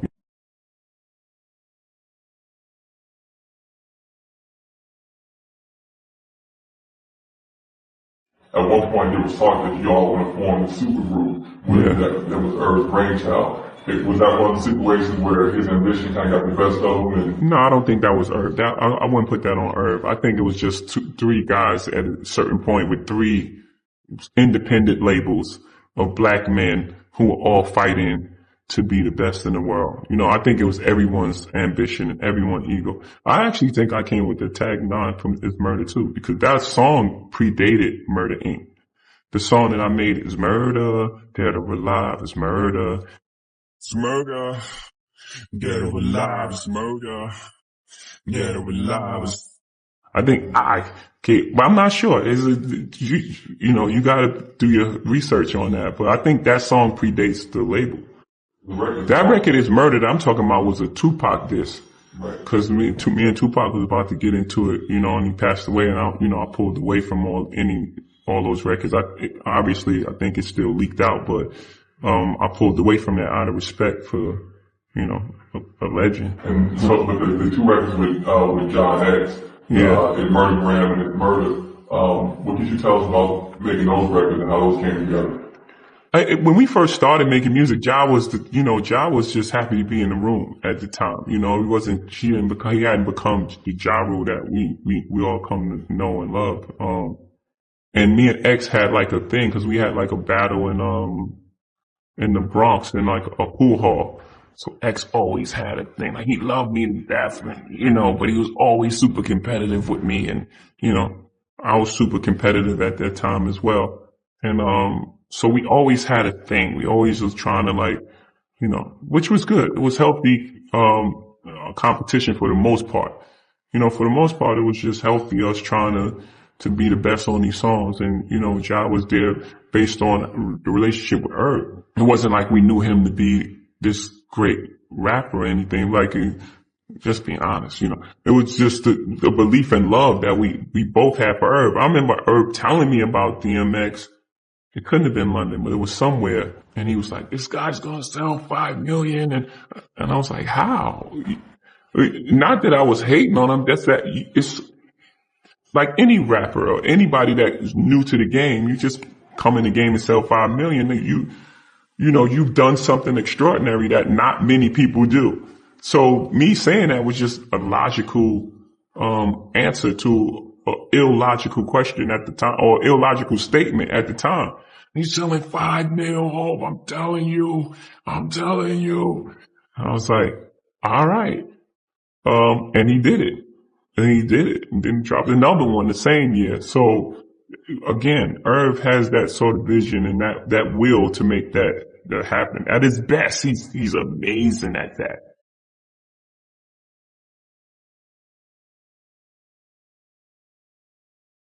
Look, shout out Jigga, man. He is one of the best to ever do it. He is one of the GOATs. Let's just be honest. Let's just be real. Gotta give him a little clap for it. You know what I mean? Let's start there. You know what I mean? We start there before we, it looked like I'm trying to take somebody down. You know what I mean? I'm not trying to take him down. That is one of my favorite rappers to ever touch a microphone, besides myself. Scars from the Playground, but y'all catch that later. That's besides the point. Look, Jigga, man, you are a day late and a dollar short. I'm gonna be honest with you. You're a day late and a dollar short. And a lot of people say, well, it hasn't been 20 years since he did an interview. Nah, not really 20 years. That's just me being funny. I'm gonna be honest with you, but it's been a long time. Look, the man has a history of not responding to fans, not responding to allegations. He always sends the lawyers. Always sends the lawyers. You never hear Jigga talk about nothing. You know what I mean? Maybe sometimes in the music, but how much music does he really put out right now? Not much. You know what I mean? And I'm not one of the people that want to wait for the music. Oh, I'm gonna speak about it in 6 years. You know what I mean? This is what fucked ASAP Rocky's Don't Be Dumb album. Nigga, you talking about Drake, but you just like Jigga. A day late and a dollar short. Nigga waited 6 years for you to talk about why you don't like Drake, only to say it's about Rihanna. Look, man, you niggas got to get with the program. Yeah, you niggas got to get with the program. Jigga, love it that you're talking, but man, it's mighty fishy. It smells fishy, you know what I mean? I smell pussy, you know what I mean? It smells fishy, man. This is bad pussy. It smells fishy, bro. Right when your name is getting in Epstein files coming out, and it's not an official, he did this, he did that, but he was named in that. Allegedly, he partook in a lot of shit, you know what I mean? A lot of shit. Now, a lot of people didn't want to believe Jigga Man was this type of nigga, but when it comes to separating the man from his music, you got to learn how to do that. Yeah, everybody ain't who you think they are. Yeah, look, Ramir Satterway. I want to say that name. Why? Because a lot of people need to know that Ramir Satterway is not somebody that's just claiming to be Jigga's son. In New York, they know Ramir. Everybody know behind the scenes that Ramir is his boy. Looks just like him. He's the pappy. Now you can't find Ramir Satterway. Allegedly, somebody put a gun on him, got him a case, got him up out of here. That nigga is out of the way. On top of that, the case has been dropped. He can never file again to seek paternity, to see if Jay-Z is actually the father. Look, the mother was underage. Jay-Z will not admit to it. Maybe on his deathbed, you know what I mean? He might leave him something and shock the world. But look, yeah, that's besides the point. The thing is, bro, why now do you want to come out and do this interview over things that people made when I battled Jill DMX? So we was going to put out a super group. Man, come on, man. Come on, my nigga. save it. I'm just being honest with you. Save it. Like I said, when I was into it, I would have loved to hear this interview, but 2026, a nigga want to hear what that "Jigga don't touch them kids" mean. You know what I mean? When Tory Lanez said that shit on Gangland, "Jigga don't touch them kids." And that's the Peterson album for the people that don't know what the fuck I'm talking about. When they say "Jigga don't touch them kids," nigga want to know what that mean. You know, what does that mean? Is he talking about Miss Satterway's mother? Why did you go do 2 tours with R. Kelly, albums with R. Kelly after he married a 15-year-old Aaliyah, when you know you're not even supposed to fuck with those type of people unless you feel like you're just like them. You know what I mean? You just like me, I'm just like you, I'm just like... Drop it in the comments, but you got to make this shit make sense. Jigga, I hate to do this to you. You're lucky I'm on community strike, because it might not even get the amount of attention it usually would. You know what I mean? That's good for Jigga. Yeah, it's good for Jigga, bad for me, but good for Jigga, which makes it good for Jigga's business, bad for my business. But get what? This ain't about that. Yeah, the truth will set you free. And I promise to tell the truth, the whole truth, so help me God. You know what I mean? Right hand to the man, left hand to the man, because I think you should be honest on both sides of the stratosphere. You know, if that makes sense. Drop it in the comments, like, share, subscribe. Gorilla Podcast, I'm grinding. I'm going, you know, everywhere I go, the camera is going to come out. Last week was a hell of a week. It was 26 degrees in Houston, you know what I mean? In the age, it was 26 degrees. Look, this is totally off subject, but I want to shout out Peemy. Peemy is from Houston. Drake just signed Peemy to OVO Sound.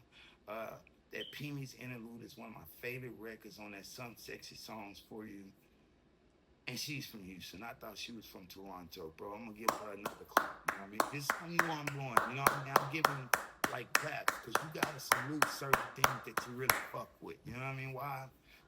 If you don't, they'll never get mentioned. I'm just being honest, just being real. Drop it in the comments. Scars from the playground. Like, share, subscribe, nigga. Peace.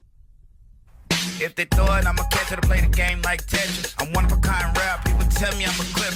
I've been working 24 hours, summertime to winter. I ain't really at the chill, it gotta be about business. Look, welcome back to Scars from the Playground. Adam 22 speaks on being victimized by Jason Love. Let's just be honest, let's just be real, bro. That Aiden Ross boxing event, Adam 22 versus Jason Love, it was a massacre. You know, I don't know who sanctioned that fight, but Adam 22 should never have been allowed to get in that ring. Let's just be honest, let's just be real.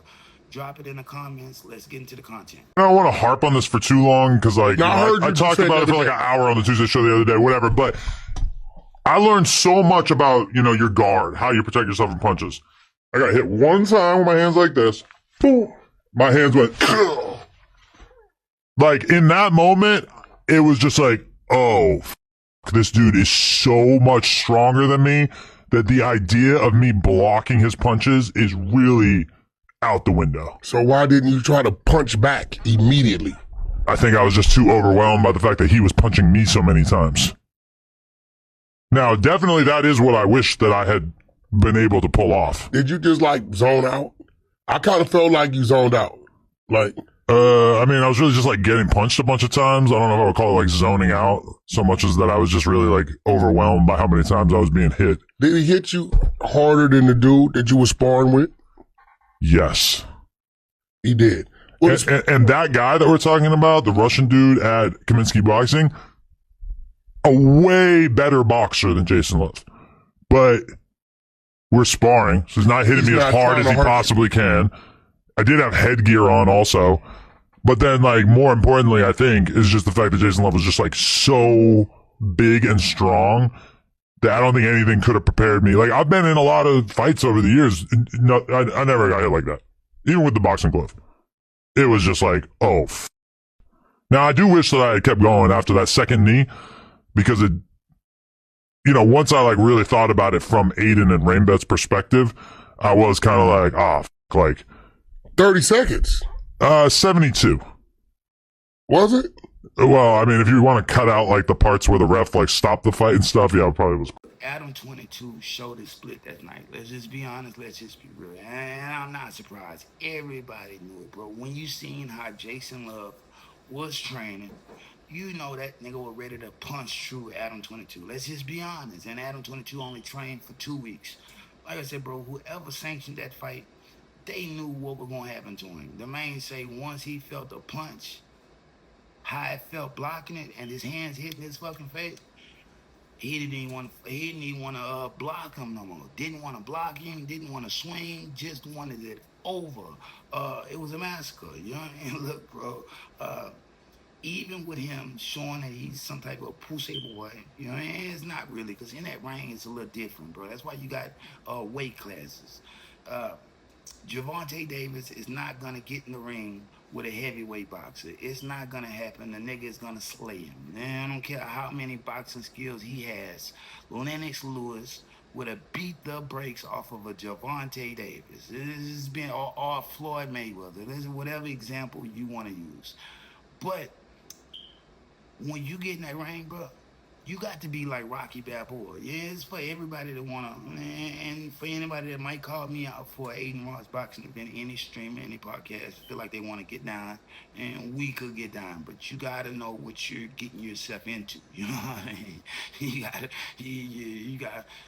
It's gonna be brutal. It's being honest. It's gonna be brutal. But with that being said, you must get in that ring with the spirit of a Rocky Balboa. You got to fight back. You know what I mean? You got to fight back. I think it was gonna be 3-minute rounds. You know what I mean? For 3 minutes, give it all you got. Even if you get knocked down, you know what I mean? And don't get up. At least you tried, bro. It's better than not trying and not even swinging by. Especially when you let the man have your wife. You know what I mean? That's the part nobody really wants to talk about, but you have to talk about it, bro. He disrespected you. You know what I mean? Not only did y'all had a business thing going on. Y'all had a business, a contract. You know what I mean? They're in business of doing the porn.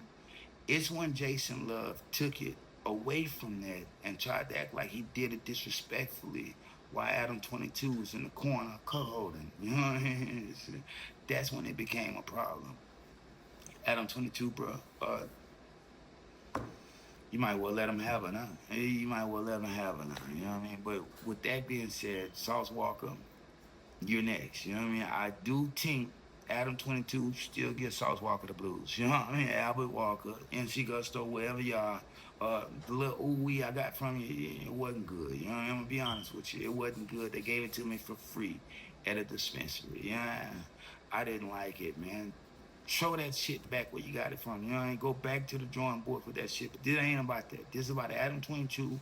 It gonna knock your ass out. You know what I mean? Real shit, that's what we want to see. Yeah, the people want to see it. Aiden Ross set it up.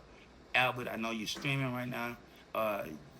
It gives you a little leverage to where you can actually ask for this fight and set it up. See, nobody else wants to box you. Unless you want to go against Young Blue and you want a real challenge. Because I think Young Blue will probably give it to you too. You know what I mean? It's just being honest, just being real. We don't want to see Sauce Wood win.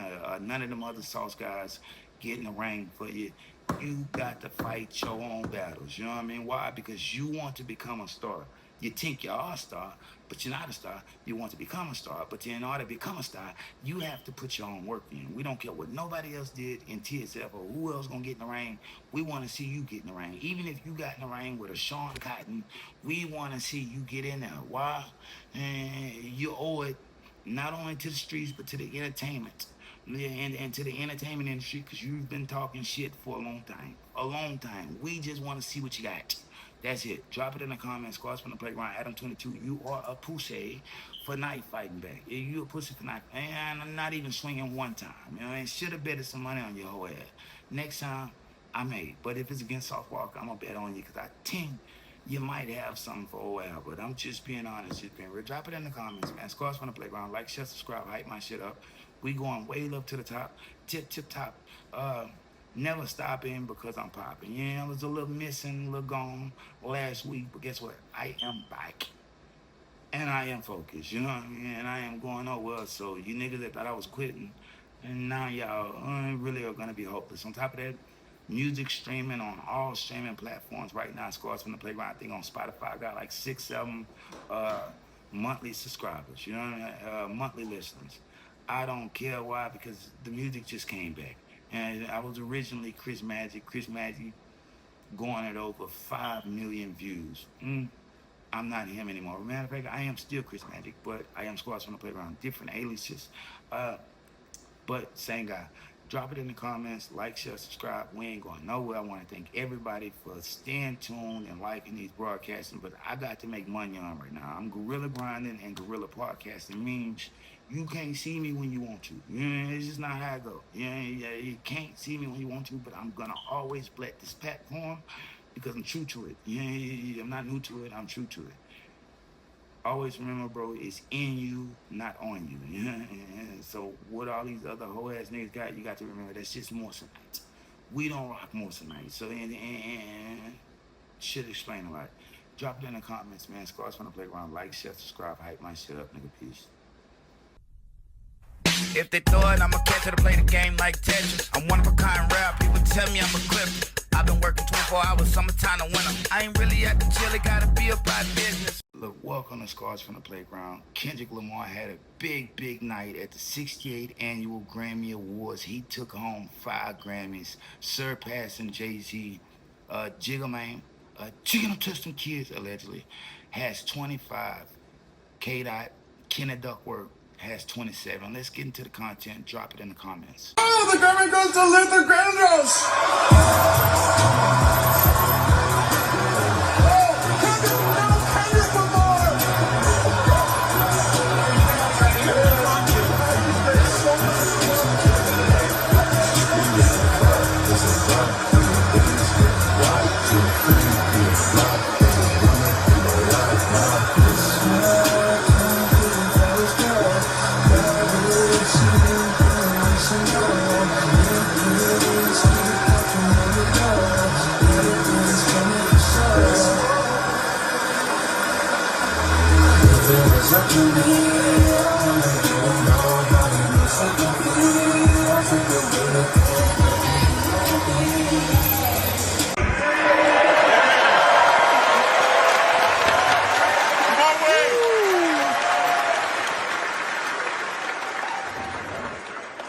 First and foremost,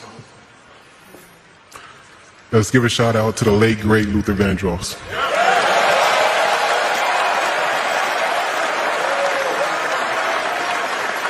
It was very important to keep the integrity of this record. I'm the producer of it, along with my guy Bridgeway, Jack Antonoff.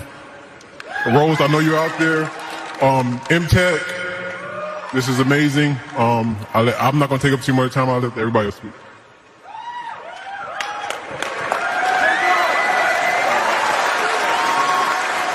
To echo what he said, this is what music is about. Luther Vandross.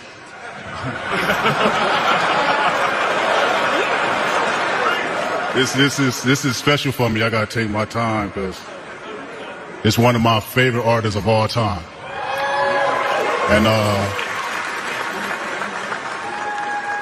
they granted us the privilege to do our version of it. When we got that clearance, I promise you, we damn near all dropped a tear because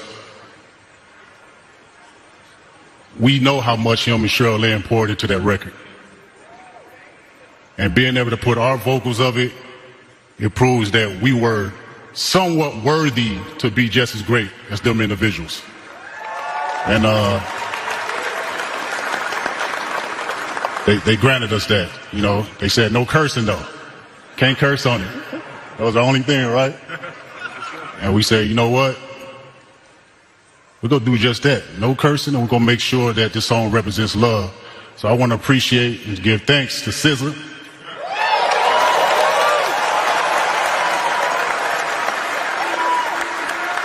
I just want to say thank you to Kendrick for lifting me up.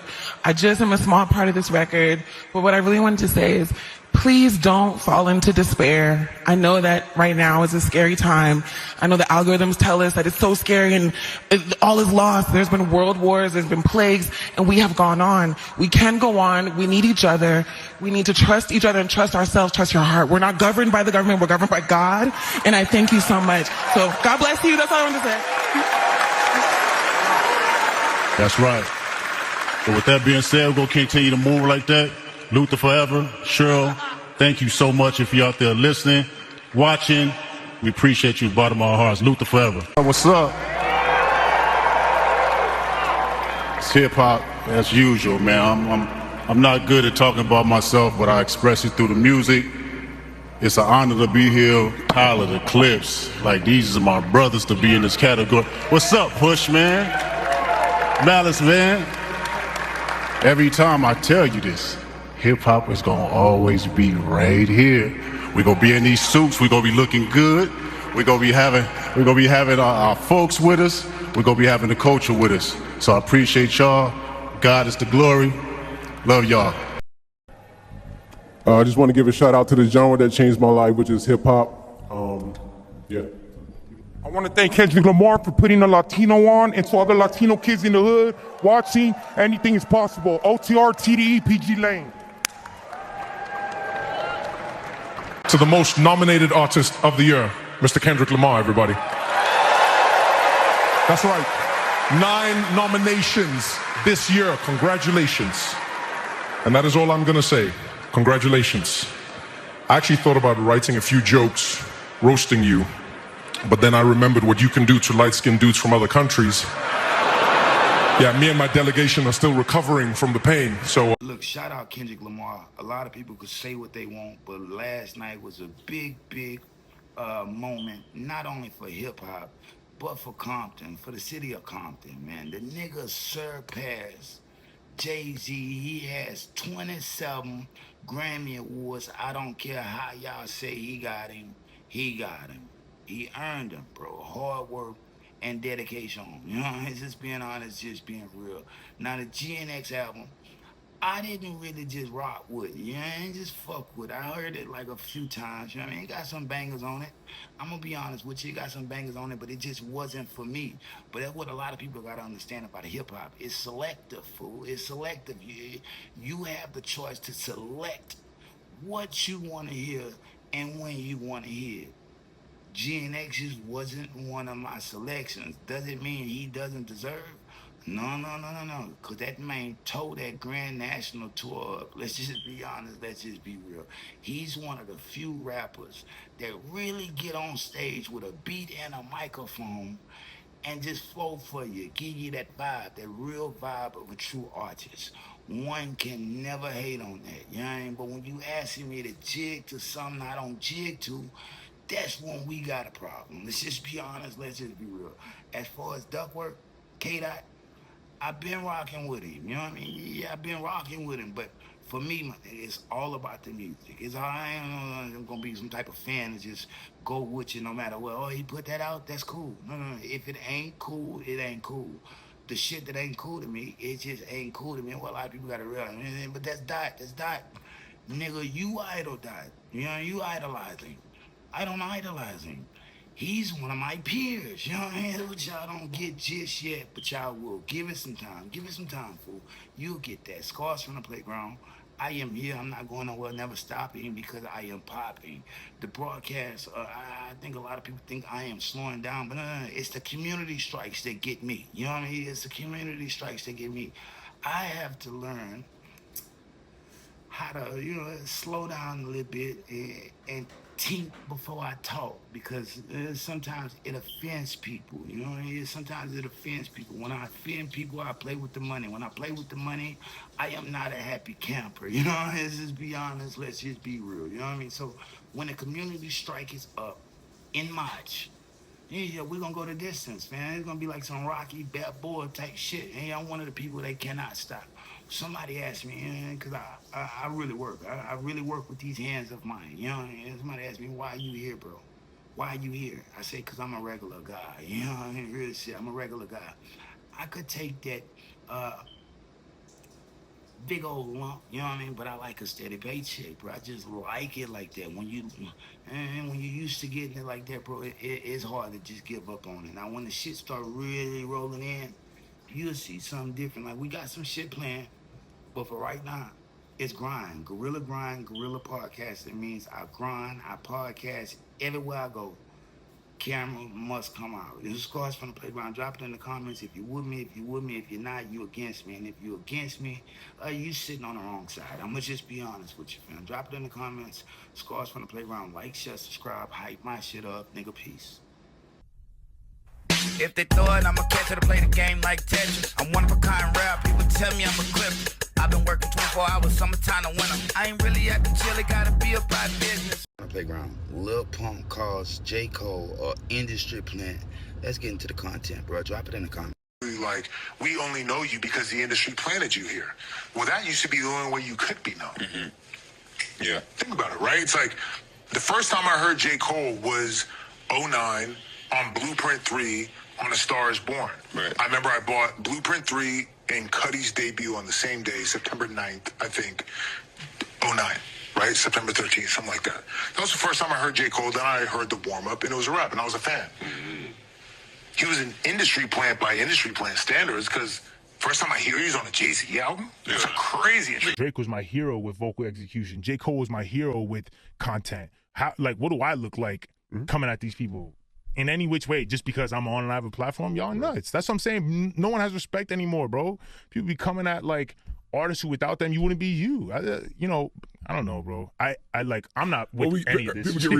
They get rewarded for it. That's why they do it. Yeah, well, because people need clicks, bro. You got to understand, like, you got artists out here with 10 million followers, 9 million, 20 million, all this crazy stuff who literally cannot sell 60K in the first week. You got the most famous artists in the world who can't sell over 60K in a week.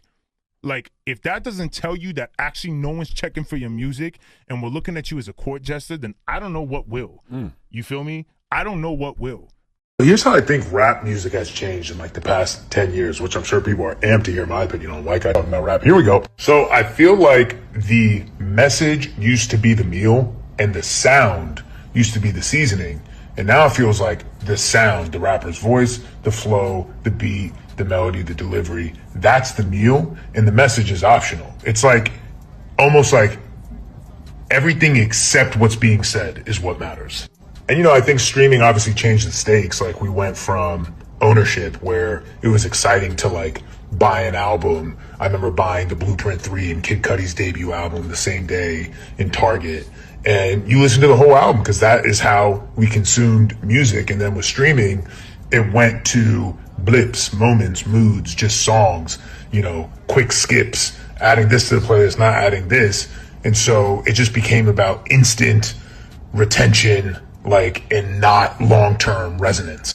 And I just feel like we went from being raised on lyrical excellence, pen first lineage, all the top rappers used to always just it was what they were saying. They all had quotables and lyrics that were tattooed on people's bodies, and it was all about what was being said. They all sounded good too. The songs sounded good, but it was very much like a pen first lineage that I feel like I grew up on. And now I feel like the audience is being raised on vibe curations. Now I'll say this, I get it, because when I listen to other genres, I'll admit, I'm just listening for vibe, mood, feeling, the whole thing. But I think it's nuanced.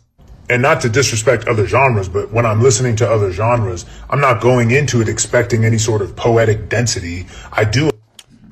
Yeah, and I hate to pause. I'm telling y'all, this is gonna happen. The thing that distinguishes rap over everything else is that the voice being the main instrument and the power of the message will always be empowering over just a catchy beat and saying nothing. And I hate to use this example, but when you get someone like, I think Kendrick proved it.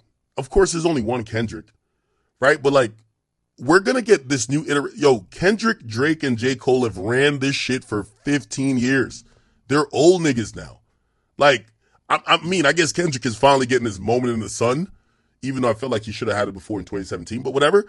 But these are old niggas. They've been there for 15 years. There's going to have to be some new artist that's willing to say shit and willing to take it there and willing to engage again, it's easy just to say, oh, this is a hot song.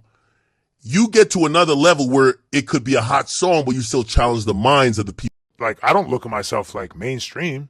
I don't think anyone would put me in the same category from a mainstream perspective as Travis Scott, Drake, J. Cole, Kendrick Lamar. You know what I mean? Like, You're selling out arenas. but I sell out arenas as if I was. Jermaine Cole, is gonna have to stop. Let's just be honest. Let's just be real. Now, the man say he didn't hear about him till A Star Is Born. Then he heard the warm up. You gotta know, Jigga heard about him because he was already making music. The come up, fam. The come up before the warm up. Even before the come up, the nigga was still making records. Let's just be honest. Let's just be real. For those that don't know Jermaine Cole's story, the nigga waited outside of Rockefeller every fucking day to catch up with Jay-Z, to pass this nigga some music.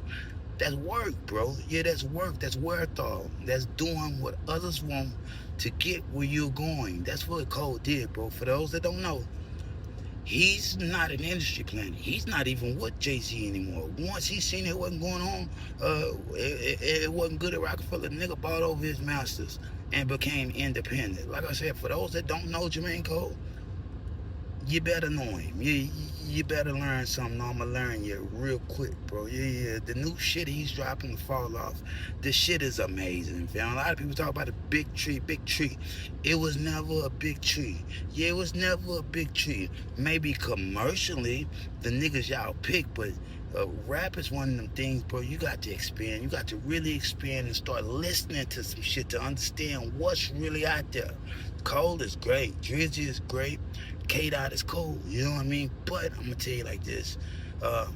It's a lot of great people out there. You know what I mean? You just refuse to check it out until commercially, you see their success. When you see people with low numbers, you think the music sucks. Unfortunately, numbers aren't everything, bro. But y'all gotta get through y'all fucking thick skulls, y'all scaps. But I'm gonna tell you this right now. Shout out J. Cole, he's working, bro. It's not just about making a song that's backwards. It's about the work and the creativity it took to make that record. And we're talking about this track too. Drop it in the comments, man. J. Cole is one of the dopest. Yeah, the nigga got the Midas touch for real. When people got the Midas touch, but you can't compare them to others. You just have to compare their previous work to their present work. That's it. Drop it in the comments, man. I fuck with J. Cole as far as a fan. I'm not a fan of no man. I'm a fan of myself. Scores from the playground, bro. I really be spitting that shit.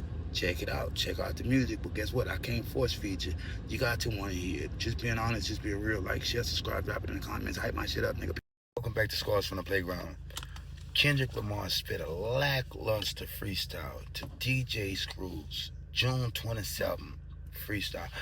Let's get into the content, bro. Save it to the end, man. Drop it in the comments. When you go far, when you buy that new car, do you really know who you are?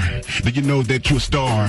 Do you know that we're gonna get it? Every time that we drop, we be committed. Every time that you see us, you know we spit it. Every time it's Compton, don't forget it. We can drop, throw a word up. I can freestyle for hours. I can do it in the room, in the shower. I can do it for the truth, for the rap in the booth. I can do it for the love, for the power. For Houston, they've been rocking with me since day one. Ever since I came in this game at 19, they was like, you come. Dr. Dre, that's my homeboy. He be doing it forever. Tell me how to flip words, tell me how to put beats together. That boy is clever. Tell me how to... Mad Hatter. Who? Mad Hatter. I don't even know the word that he said, but it don't really matter. How much still gonna spell? How many smells on the beats and the words that you need? Boy, better retreat. What? Pimpin'. Scottie Pippen. I'm like Mike Jordan in recording. Fortunate, I'm sporting. Everything that I got home, Reeboks to the cologne. Everybody's important. When you come around K-Dot, when you come around Compton, when you come around Long Beach, TDE, they watch like Baywatch, but nothing is watered down. Everybody see me right now. What? Throw a word up. I need some verses. Freestyle. Freestyle, Timberlands. I take it back to New York. Take it back like a ball when we hoop on the court. We can do it for the blood sport. We can do it from here, back to Cali, to the Valley, to Houston, to Dallas. That's Texas. We flexing. No flex zone. Shout out. Ray Strimmer, bounce. That's the flow that we did. That's kind of like this beat right here. That's kind of like the kids in the booth. That's kind of like the streets we near. That's kind of like me and you. That's kind of like the 6 foes hopping. That's kind of like Snoop Dogg, Nate Dogg. That's kind of like DPG popping. Flag. Slab on the slab. That's how I'm coming down every time I come in Houston. You know, down the Big McNabb. I'ma throw it back. She gon' throw it back. We could do it in the strip club, baby. We could do it like that if you're crazy. Oh, lean. Yeah, they sip that. They be slowing up. They be pouring up. They be drinking. They be deucing. They be two-stepping. They be showing up in the clubs. They be rocking. They be tripping. V Live. V Live. That's where we at. Right here in the booth. If you knew what we knew, then you know what it is. Texas. If Texas, that's where I'm at, baby. Let's rep this. I like it. Oh, look. Give us another instrument. Let's start here, bro. I never know what the content gonna do or how it's gonna move me until it's over. Let's just be honest. Let's just be real. None of this is scripted, fam. Yeah, none of this is scripted.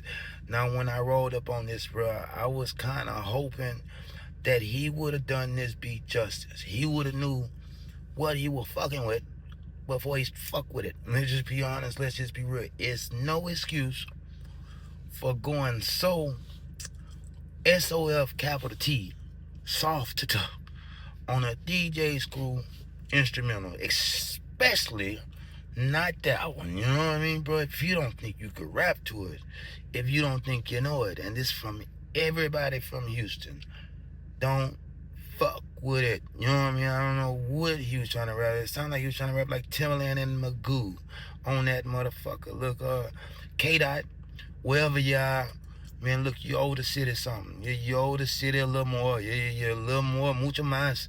And you can't blame the H, Texas, Houston specifically, for picking Drake over a Kendrick. Look what you would do to a beat like this.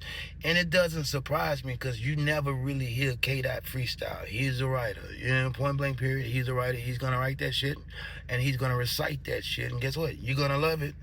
It's what you're designed to do. It's designed for you to love it. That's why he put his heart and soul into that pen. But now when it comes to freestyle, bro, I don't know if Katt has ever really proven himself when it comes to freestyling some shit. Drop it in the comments, because I've been fucking with Dot for quite some time. Years, you know what I mean? I've never heard him just like really sick on no freestyle shit. I don't know if his mind just doesn't wrap around the concepts of how to put it together quite that quick or what. Well, this nigga just don't freestyle rap. Drop it in the comments, man. Turns out they do this a lot at TDE. Yeah, I do this a lot at TDE. What's that black little pastor? What's that one? Hubert. I forget his rap name. Drop it in the comments. Drop it in the comments. Absol. Yeah, Absol. Freestyle on that Mafia Chon tree with Casanet. Man.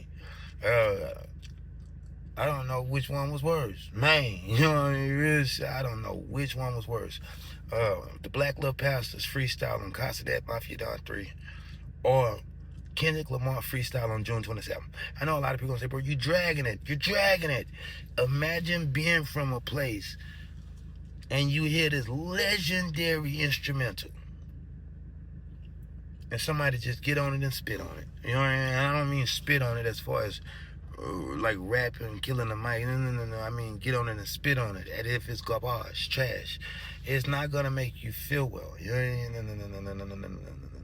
Kendrick Lamar, nigga, wherever you at, nigga, I need you to pull up that June 27th, that DJ Screw beat. For a lot of people that don't know, that homeboy, what Lil Bow Wow, he was Lil Bow Wow manager, and Jermaine Dupri, that's Jermaine Dupri beat, it's backwards.